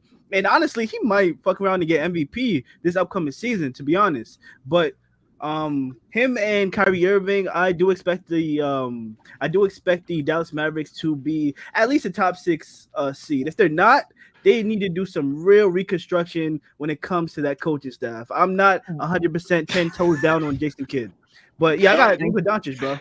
I don't Four? think you can sit here. Hold on. I don't think you can Go sit ahead. here and praise Luka when you just put him at 4. Like that seems like That's contradictory. not that's no, the part. this No, talent. This what's talent, my crazy? brother. No, hold on. Out of feels more everything you disrespect.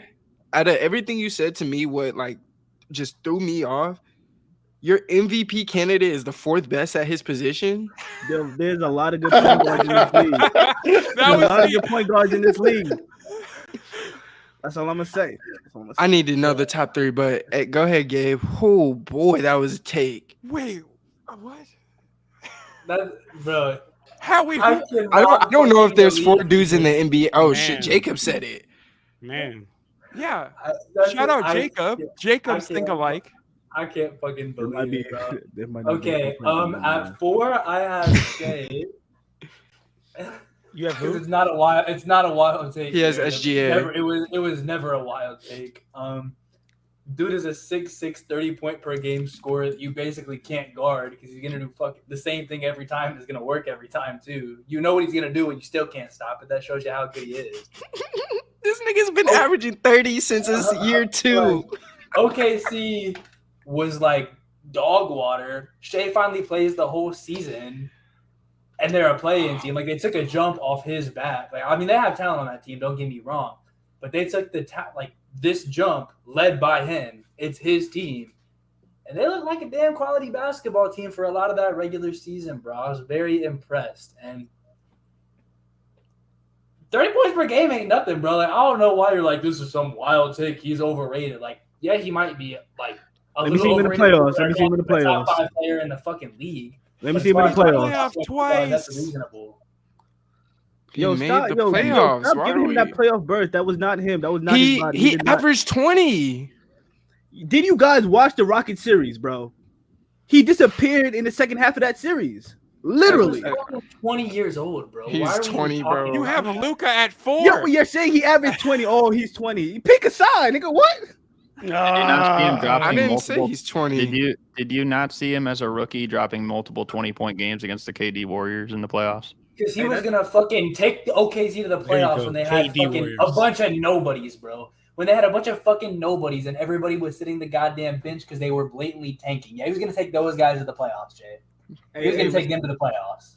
Hey, respectfully. What position was he in? They weren't trying to win. When he was put in a situation where they were trying to win, They were literally stashing him. Quite literally stashing him for last year performed. and He these was on next the couple Clippers. years. When he was on the Clippers, he performed in the postseason. When he was on OKC with Chris Paul, he performed in the postseason. Guess what they did? They blatantly fucking tanked. And So of course, Let he me didn't let me win. not get my words misconstrued. It's I'm not okay. saying SGA is trash, ass, or nothing like that. There's more better point guards than him. There ain't 5 better point guards than him. But I do agree that there are better point guards than him. damn. Well, number 4, my number 4 is Trae Young. I don't even care to explain at this point, bro. Yeah, bro. Keep it, bro. Yeah, I don't even want to. Good It's Trae Young, placement. bro. Mo, good But- placement, bro. and the only thing I'm gonna say about this, and it's I Number 4 promise is it's gonna kinda be this crazy. one thing. It's so fucking crazy how you have one down year that's still better than most people's best years. You know what I'm saying? He is in all the goodwill that Trae Young has built up in his career is just fucking washed away. Don't matter. Not even a top. When before last season, he was assuredly a top 5 consensus point guard. Now all of a sudden he's damn near dropping out the top 10.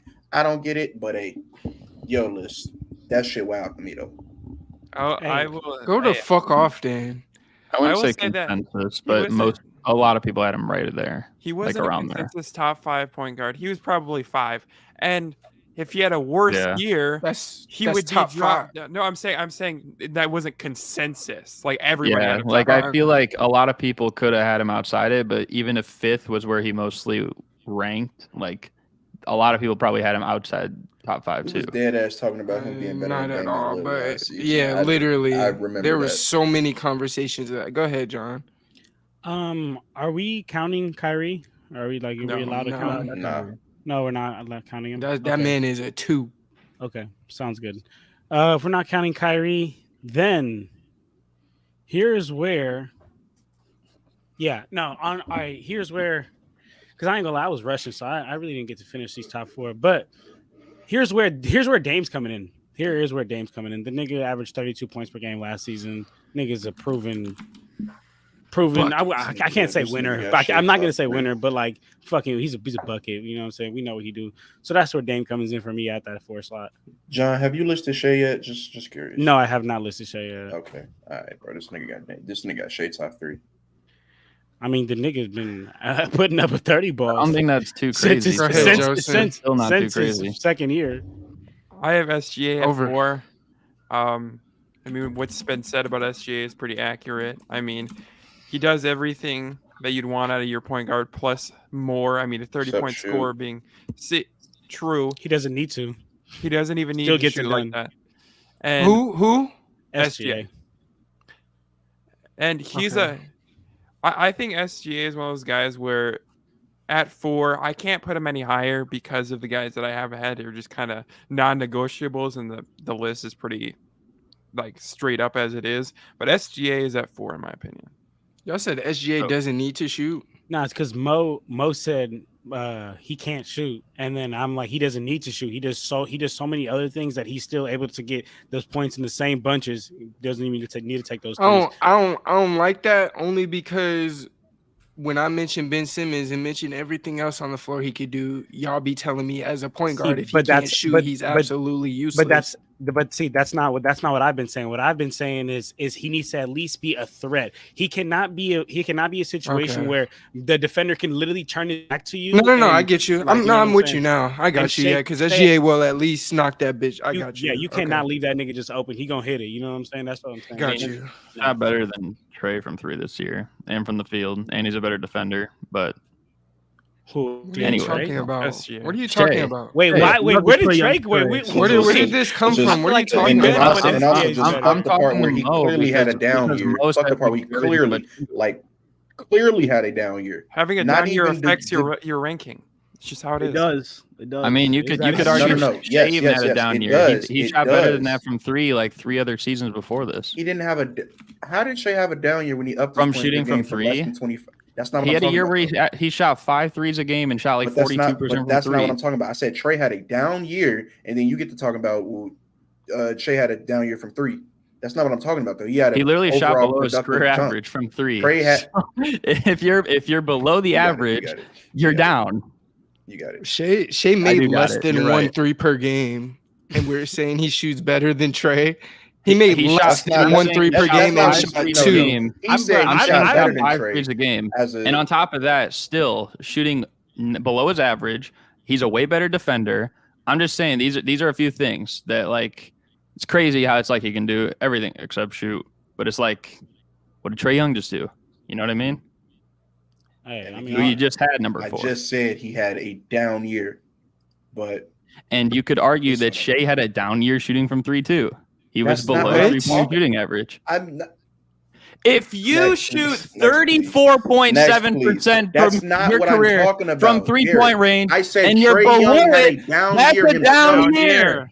It's a down year. I said Trey Young Thank had you. a down year himself, Jesus. which he did. That's not what I'm Can you talking guys? about. Oh my God! Hey, I know Why are Steph you- has why are this you- pulled why up. are you laser I know you focusing on probably have three- this on pulled the up too, Mo. three-pointer? If you are below your career average, My nigga, it's a down that's- year. All right, if two people It's a talking, down who year. listen? With that Two being people talking, said, who listen? I'm gonna do number 3. Two people My talking, number who 3 listen? is Damian Lillard, and I put Damian Lillard number 3, even though for the regular. Bro likes to hear himself. You're not about to yell at us. We're grown ass men, Garrett. You need to calm down. listening. Take the bass out your voice. We're grown ass Hey, men. he was I'm spitting good. though. He was spitting though. Hey, he It was was I don't, spitting. down. give a, I don't give a fuck. Mo's not getting a word in. You're yelling over us. I was letting you get off. I But was when telling you're sitting you guys here- over and over Go ahead, again, bro. the same thing, but you're like, yeah, You see- well, you it's just see- 1 you see year, how and I was hey, explaining- How you was see that how- a down year? He literally. You see how I'm explaining the issue and you won't shut the fuck up? Shut the fuck up and listen, Garrett. I'm listening. God damn. You said number 3 is Dame. Go ahead, Jay. My number 3 is Jamal Murray. Got to be Jamal Murray, bro. Just came out of the finals, got himself one of them rings, one of them gold things. Larry O.B.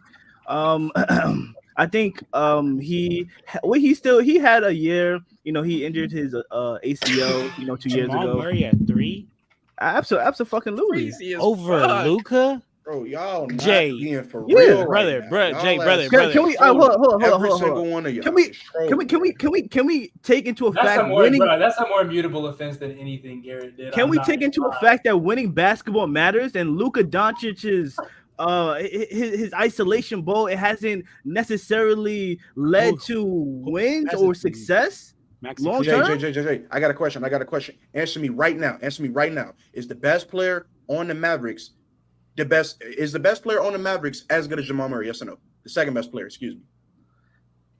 The second best The player. answer is yes because the second best player is Kyrie Irving. So you didn't know that. But number two, is the roster around Luka Doncic as good as the Nuggets roster? Answer me quickly. Yes or no?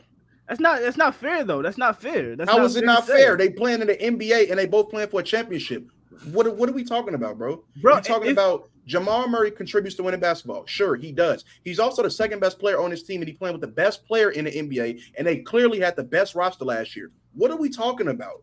What are we talking about? You rank them You rank them number 3. You rank them number 3 based off of a second option run. You rank them number 3 based off a second option run where, bro. I ain't gonna lie. Dude who's never been an all-star is the third best point guard in the league, which is the safest position. He should be an all-star. First of all, he would have been an all-star if he didn't injure his ACL. And I do have him being an all-star this year. Yes, Jamal Murray is the third best point guard in the NBA. Was he an all-star before he tore his ACL? No, he wasn't. Is Jokic number 1 on your list? This stream is hilarious. Y'all motherfuckers gotta relax. I'm sitting here with a smile on my face. Y'all motherfuckers are crazy. You niggas is crazy, but I ain't gonna lie. Hey, if y'all see the vision, say that. But what's the vision, my nigga? 0-0? Winning basketball is the vision. That's what it is. This nigga made bifocals. You need glasses, bro. That's the wrong person. God damn. But I got Damian Lillard at 3. He had one of the best seasons of his career. And he was already He was already a top 3 level guy. I think he fell a little bit for people because he missed most of last season and people were saying some egregious shit. But Damian Lillard plays.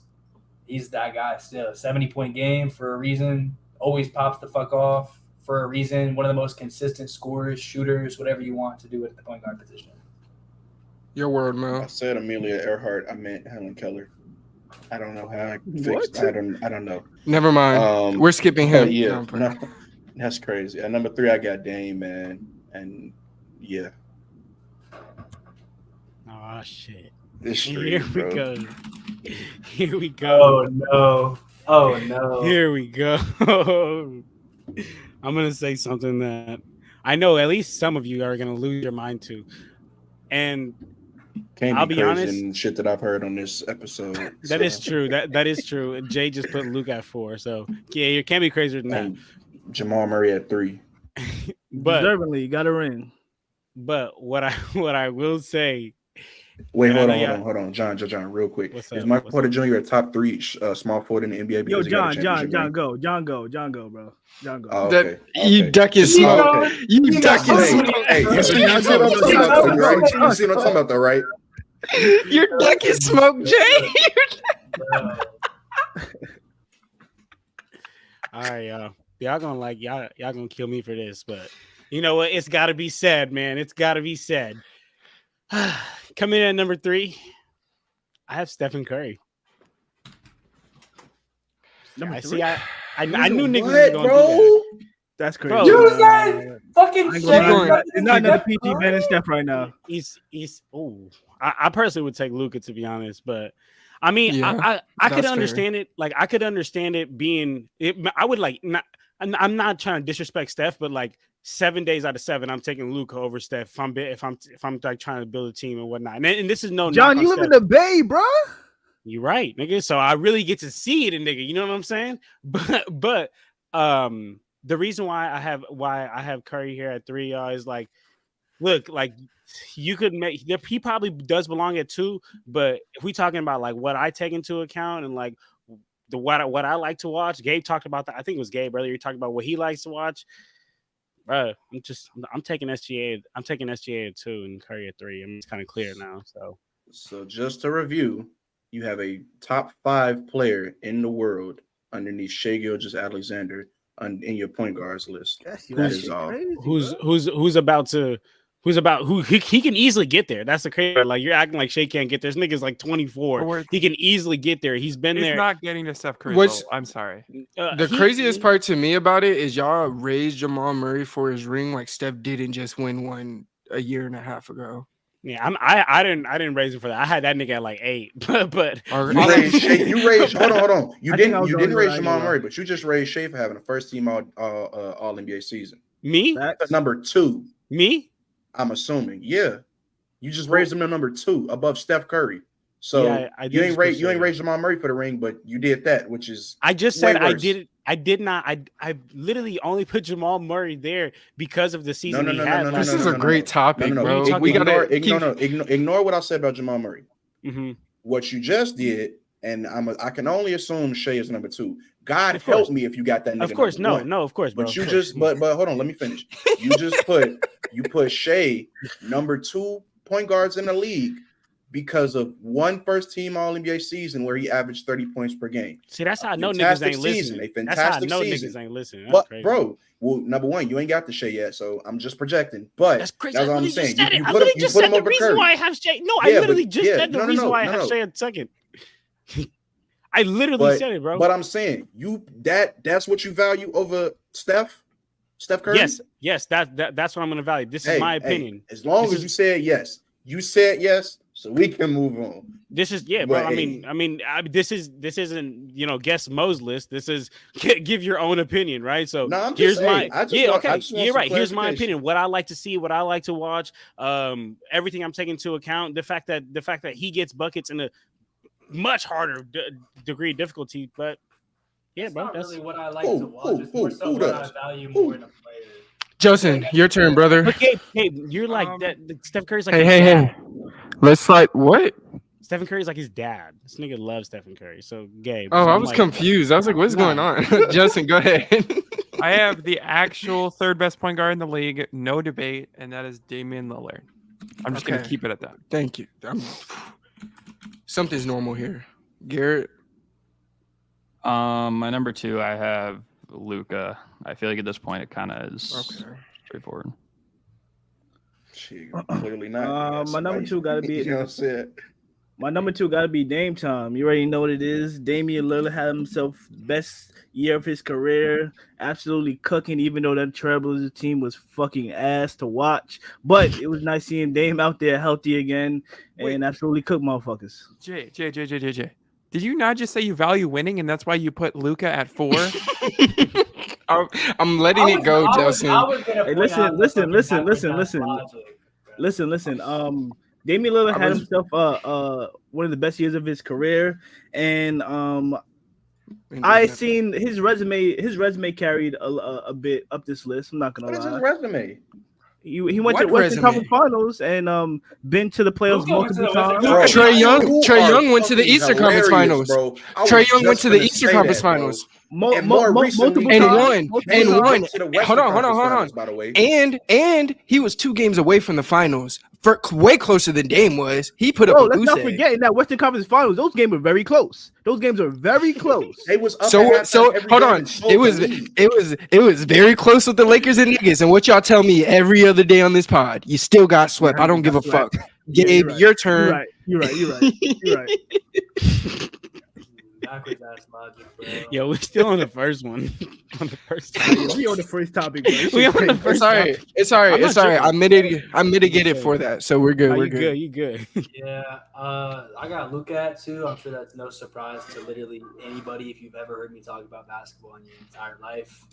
He has everything. He has all the stat production. He has pretty much every aspect of a player you could want, but I've just seen Steph do so much high-level shit for so long and literally won a ring like a year and a half ago. So he still has that top spot for me. Until Luka does something to prove he's significantly better than Steph. For sure. Mo? My number 2, I don't got much to say. It's also Luka Doncic.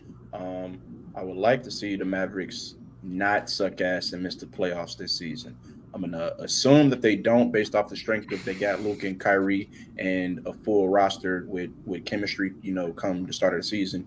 But shit, anything can happen. We just saw them add Kyrie and fucking implode last season. So Luka at number 2 until further notice. Like I already said, got SGA at 2.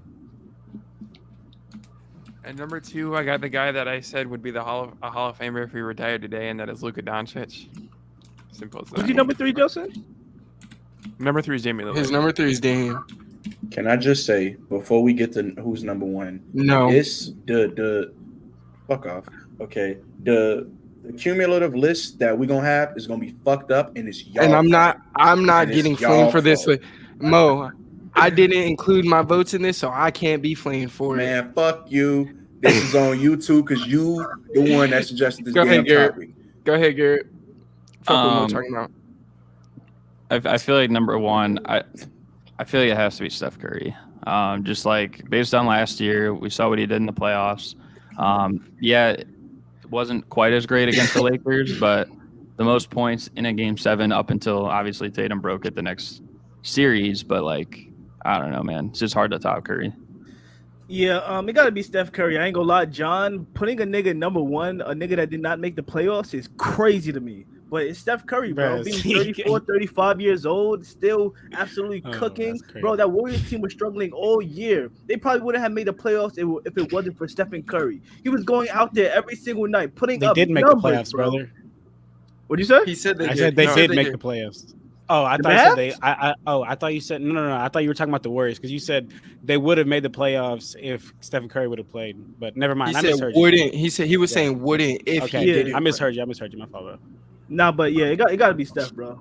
You really just said you gonna put him up here when he didn't just make the playoffs when you had the Bro, highest let it go. rating on the Let it whole go. fucking Resume. panel? Can we? You wait, Gabe. You just talked about how Curry's ring, or like you had Curry too, right?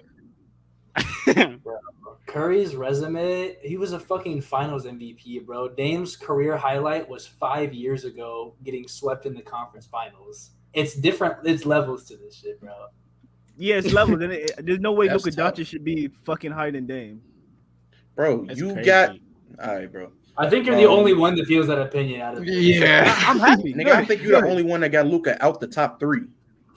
That's Hold on. Jay, Luka is not a top 3 player in the world to you? Wait, hold on. Let me look at my list real quick. Oh, nah. He's not top 3 in the world to me, but he's top 5 in the world. Is he top 5 in the world to Gabe, you? what the Yeah, absolutely. Yeah, I got. So Giannis, he top I 5 got in the Giannis world, but he to number fucking 4 on the Curry. point He's guard top. list, bro. He's top 5 in the world, but he's that high on the PG list. That confuses me. Oh, he's top 5 in the world. I think you're talking about on the list. Top 5 in the world. I would have to break down the list.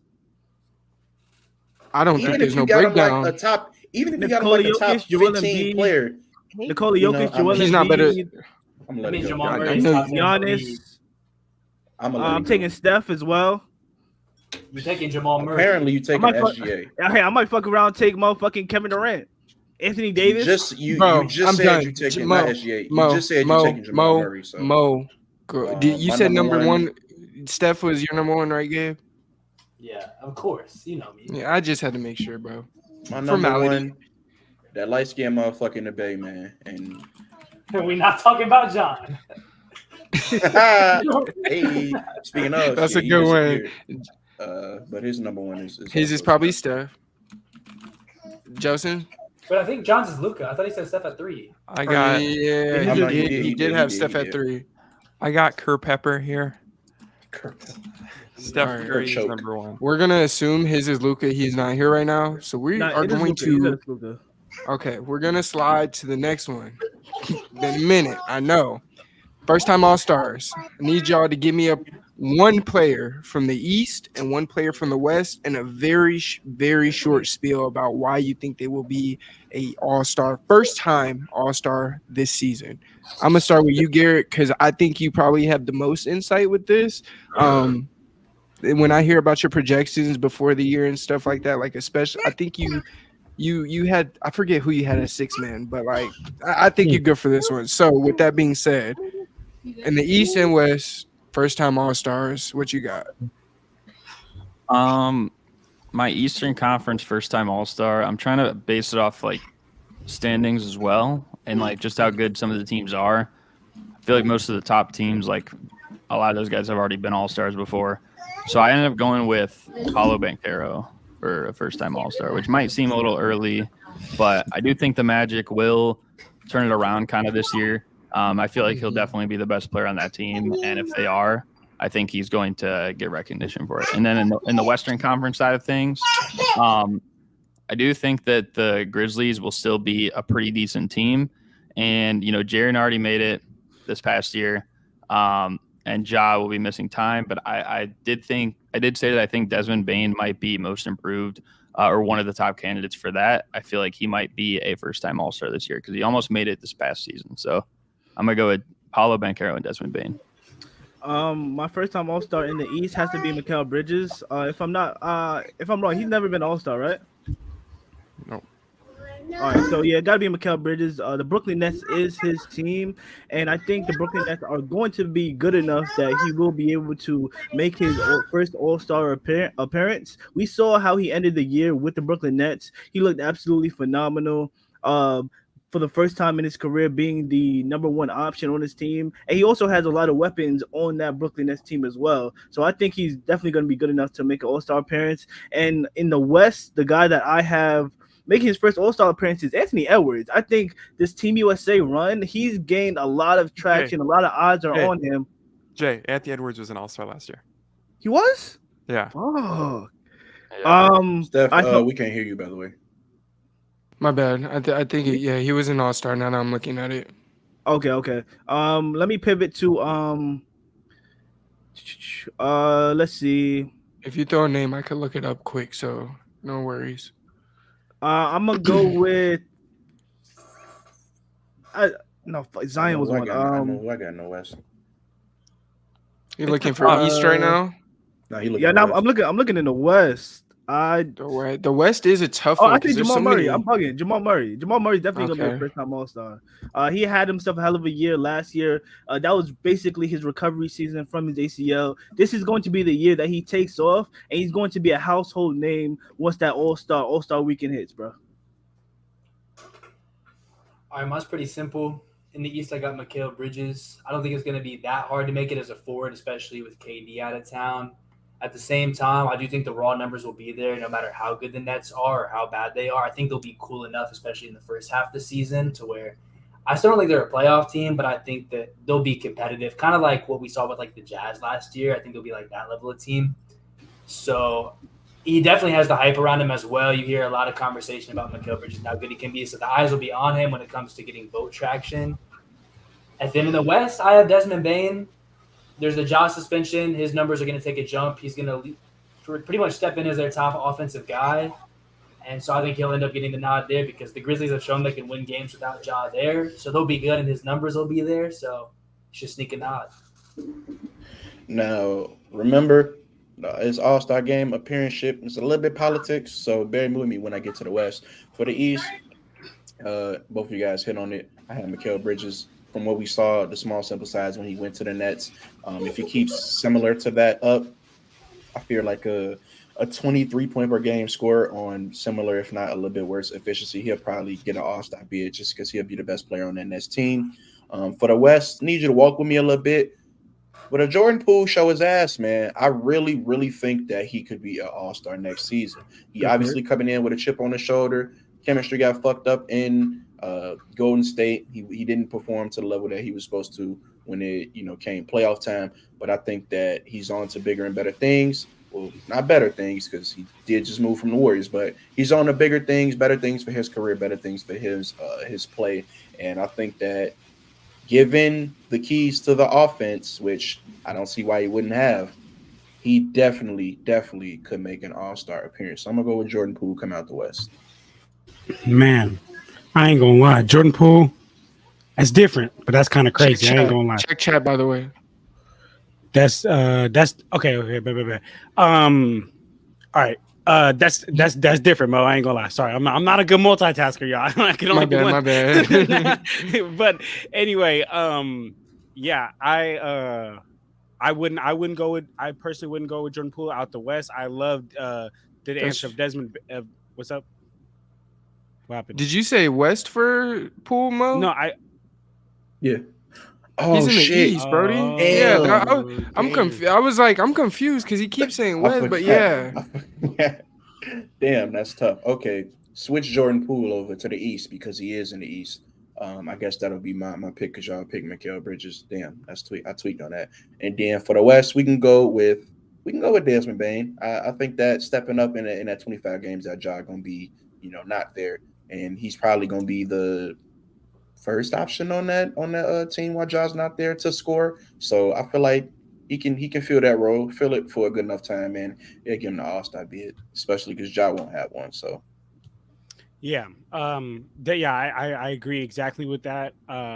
Desmond Bain will probably be out the West that first time All-Star because the Ja Morant's gonna be out for so long. They already showed that they could play without Ja. And then for the East, Jay, not Jay, Mo, Jordan Poole. I guess I can't do it. But Mikal, I could do. Mikal Bridges, that guy right there. And y'all know how the other day we was talking. I don't know if it was offline, online, when I was saying Bruce Brown's the best role player in the league. He only became that when Mikal left the Suns and went to the Nets because now Mikal is a damn not relax when I say this, not like a crazy superstar, but he's a star of that team. He gonna get all the shots in whatever bulk that he wants. So I'm going with Mikal Bridges. Chances. My Western Conference first-time All-Star is Jamal Murray. I mean, I feel like, in my opinion, that might be almost an obvious choice, just because of how good his team was, just how good he is as a player. In the East, I'm going to take one out of John. I don't know if you wanted to say this one, but I'm pretty sure you're a lover of this player. But in the East, I think Evan Mobley is going to be an All-Star. I like that. I think that he's going to step into his offensive game. I don't think he's ever going to have this great offensive bag that maybe when coming into the draft, maybe we thought that he could develop. I don't think he'll ever have that. But we've shown that you can be a great defender and a mediocre offensive player and make the All-Star team. I mean, Jared Allen did it a couple of years ago, and I think Evan Mobley is in a prime position where I think the Cavs are going to be a good team, maybe not an absolutely fantastic team, but I think he's going to be a essential part to that team and develop enough on the offensive end to be an All-Star next year. W pick. That's very valid. That's it for that topic. Oh wait. Yeah, Steph. basically that was gonna be a quick one. Oh, you want me to participate? Yeah. Yeah, You got it ready, I'm assuming. Yeah, I've ready. I wasn't going to because I know it kind of like it was a lot. Originally I had Hallie, but then I realized Brody was an All-Star, so I couldn't do that. On the Eastern side, so on the Eastern Conference, I'm huge on Mikal Bridges. I think you know that, Mo. Jay, I'm right with you with that one. I was one of the few that felt like Mikal Bridges that wasn't like a fluky scoring run or so.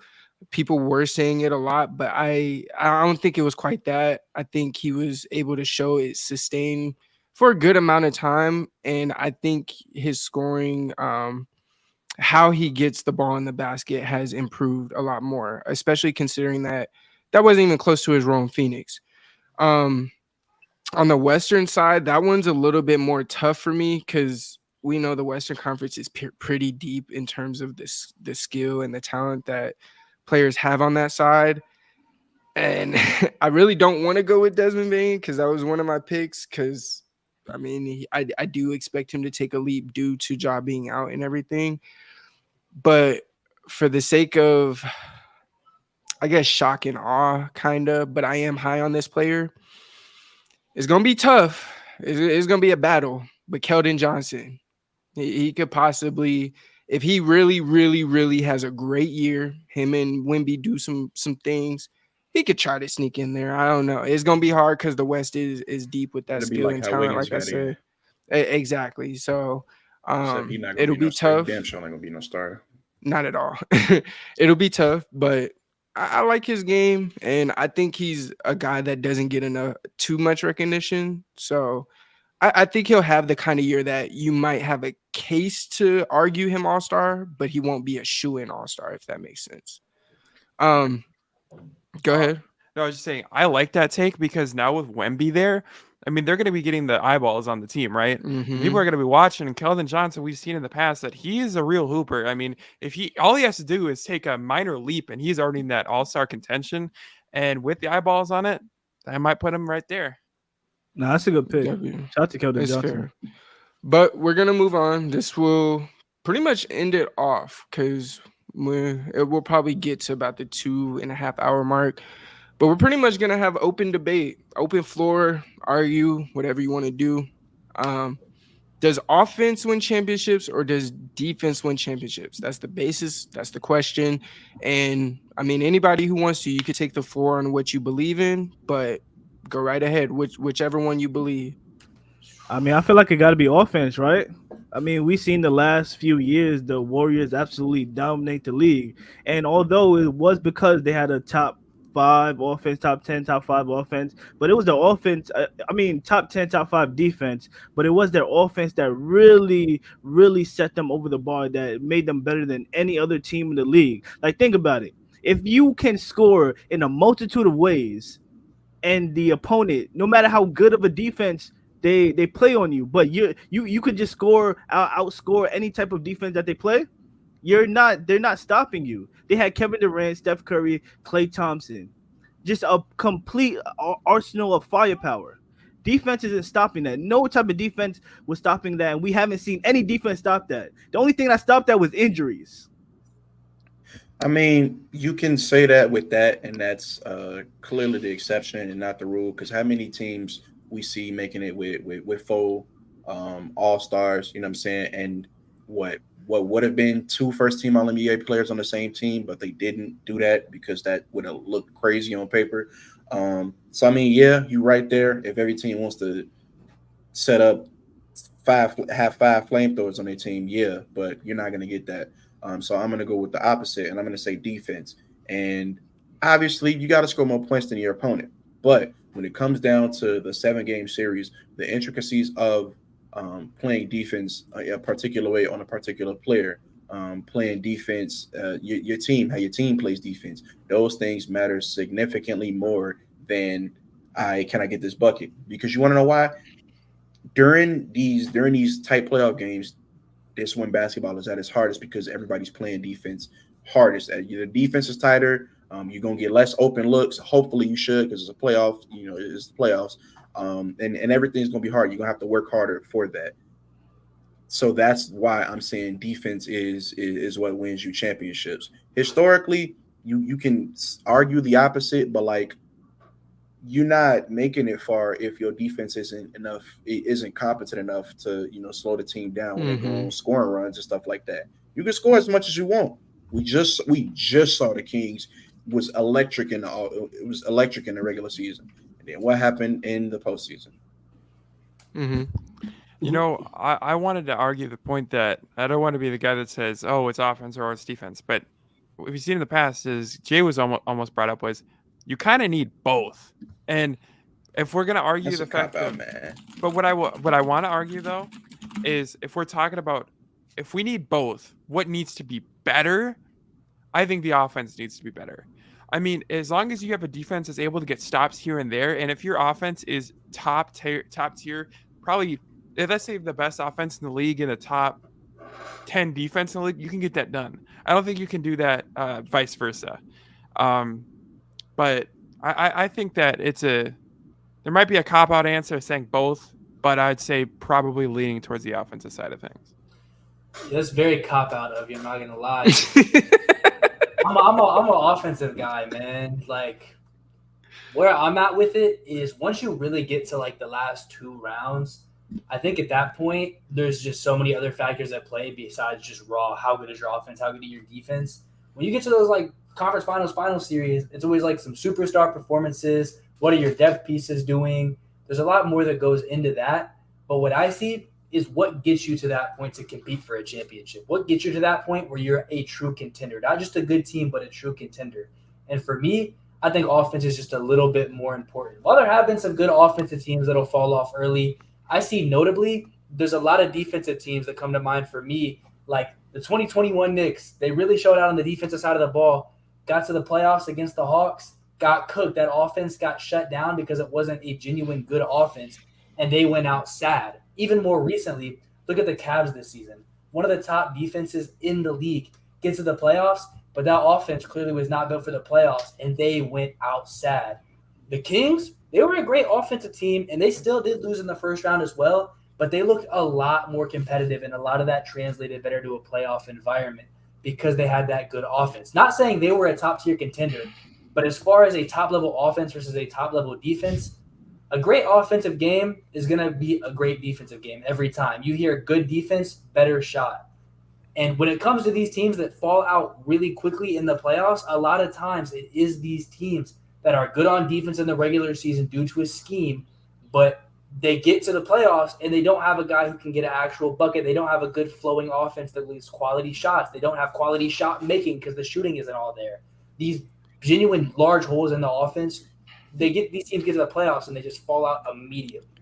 Well, where I disagree with you in that, though, you're describing more of an incomplete team as opposed to a team that has a comparable offense. If we're a team that hangs our hat on defense, but we do have an offense to where it's, I don't want to say score at will, but we can get a bucket if we need to go get a bucket.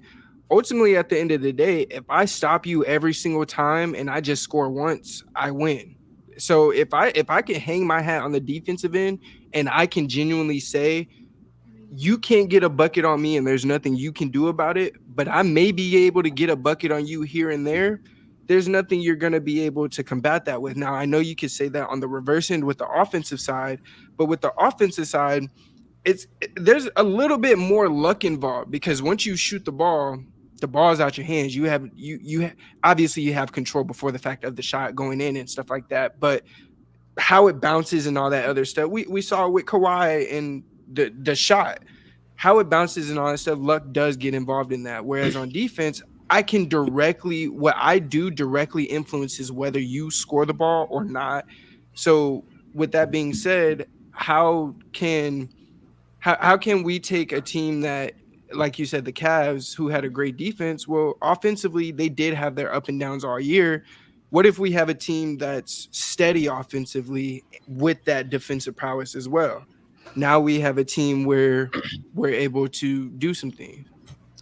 Look, hey, I honestly agree with what Mo and Steph are saying. I'm on the side of defense, not even to be cheesy and talk about defense wins championships and whatnot.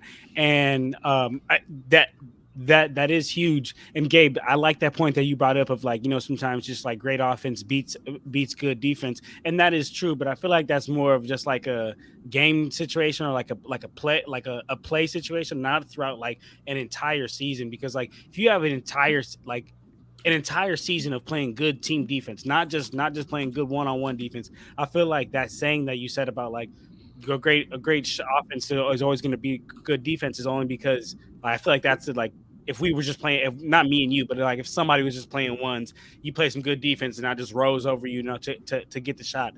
But in this context, I think that like once you're at the NBA Finals, once you're in the Western Conference, Eastern Conference Finals, like nigga, your team is clearly elite. Like your team can clearly put the ball in. You can clearly put the ball in the bucket. Like you clearly have players who can go get a bucket. Now maybe you don't have Jason Tatum on your team, but you clearly have players that maybe not one player is as great as a star, but you have a good all around team who can put up same amount of points.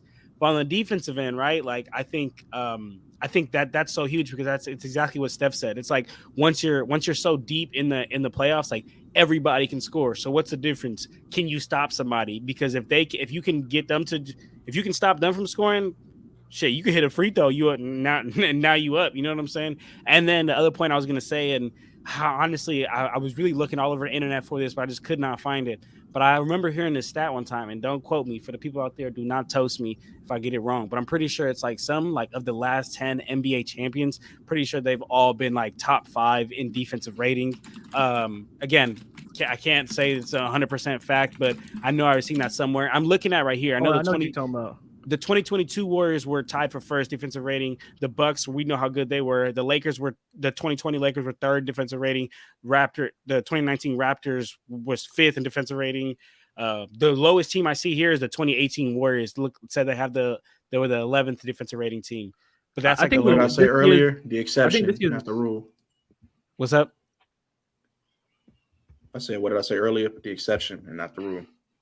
What are you like trying to get that Warriors team was the exception, not the rule. To Okay, all right, but even if all right, the 2016. To my point, okay, I have no idea what most point is here. No. That was going toward. That was going against Jay's point. I was okay. All right, I got you.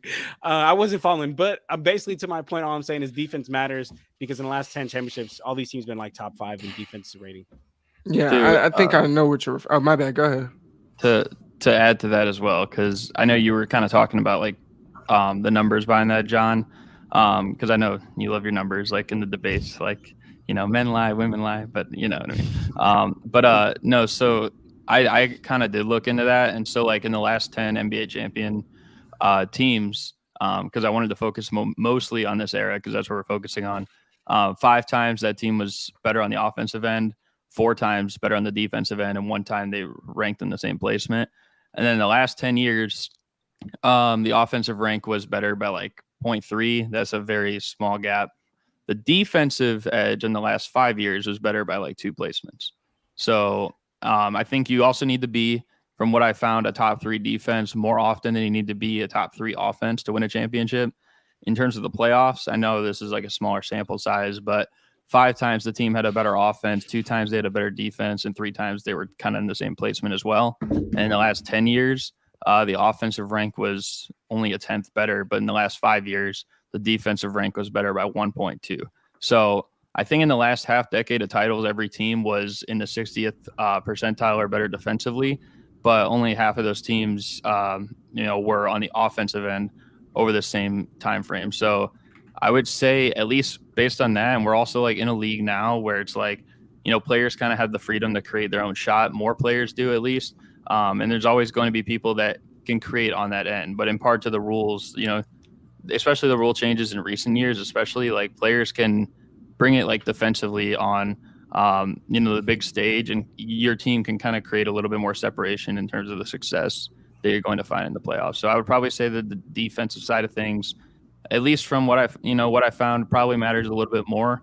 I know Jelson kind of, what you said, it is a cop out, but it is kind of true. You do need both ends, but I would probably give a slight edge to the defense. But I feel like we know you need both ends. Like, you know what I'm saying? Like, I was just saying, like, I feel like which one is more important. Mm-hmm. I feel like it comes down to how you look at it a lot of the time. But that's pretty much going to end it for us on this one, on this Accord. We appreciate you guys being in the comments and chat, watching as always. Y'all was jumping. I'm not gonna lie, y'all was jumping for what I'm looking 9:30. Y'all was in here a solid hour and a half or so. So appreciate y'all. Salute to every single one of you that was in here. Actually going on 2 hours because the first one started at 9:07 and it is now 11:02. So hey, we growing. For those that are still here, though, or you're at the end of the video, end of the stream, make sure you like, comment, subscribe. Subscribe if you're new. If you're not new, share the stream. Share any clips you got of the stream. And we'll see you guys next time. Saturday, same place, same time. KOT. We'll see you there. Big KOT.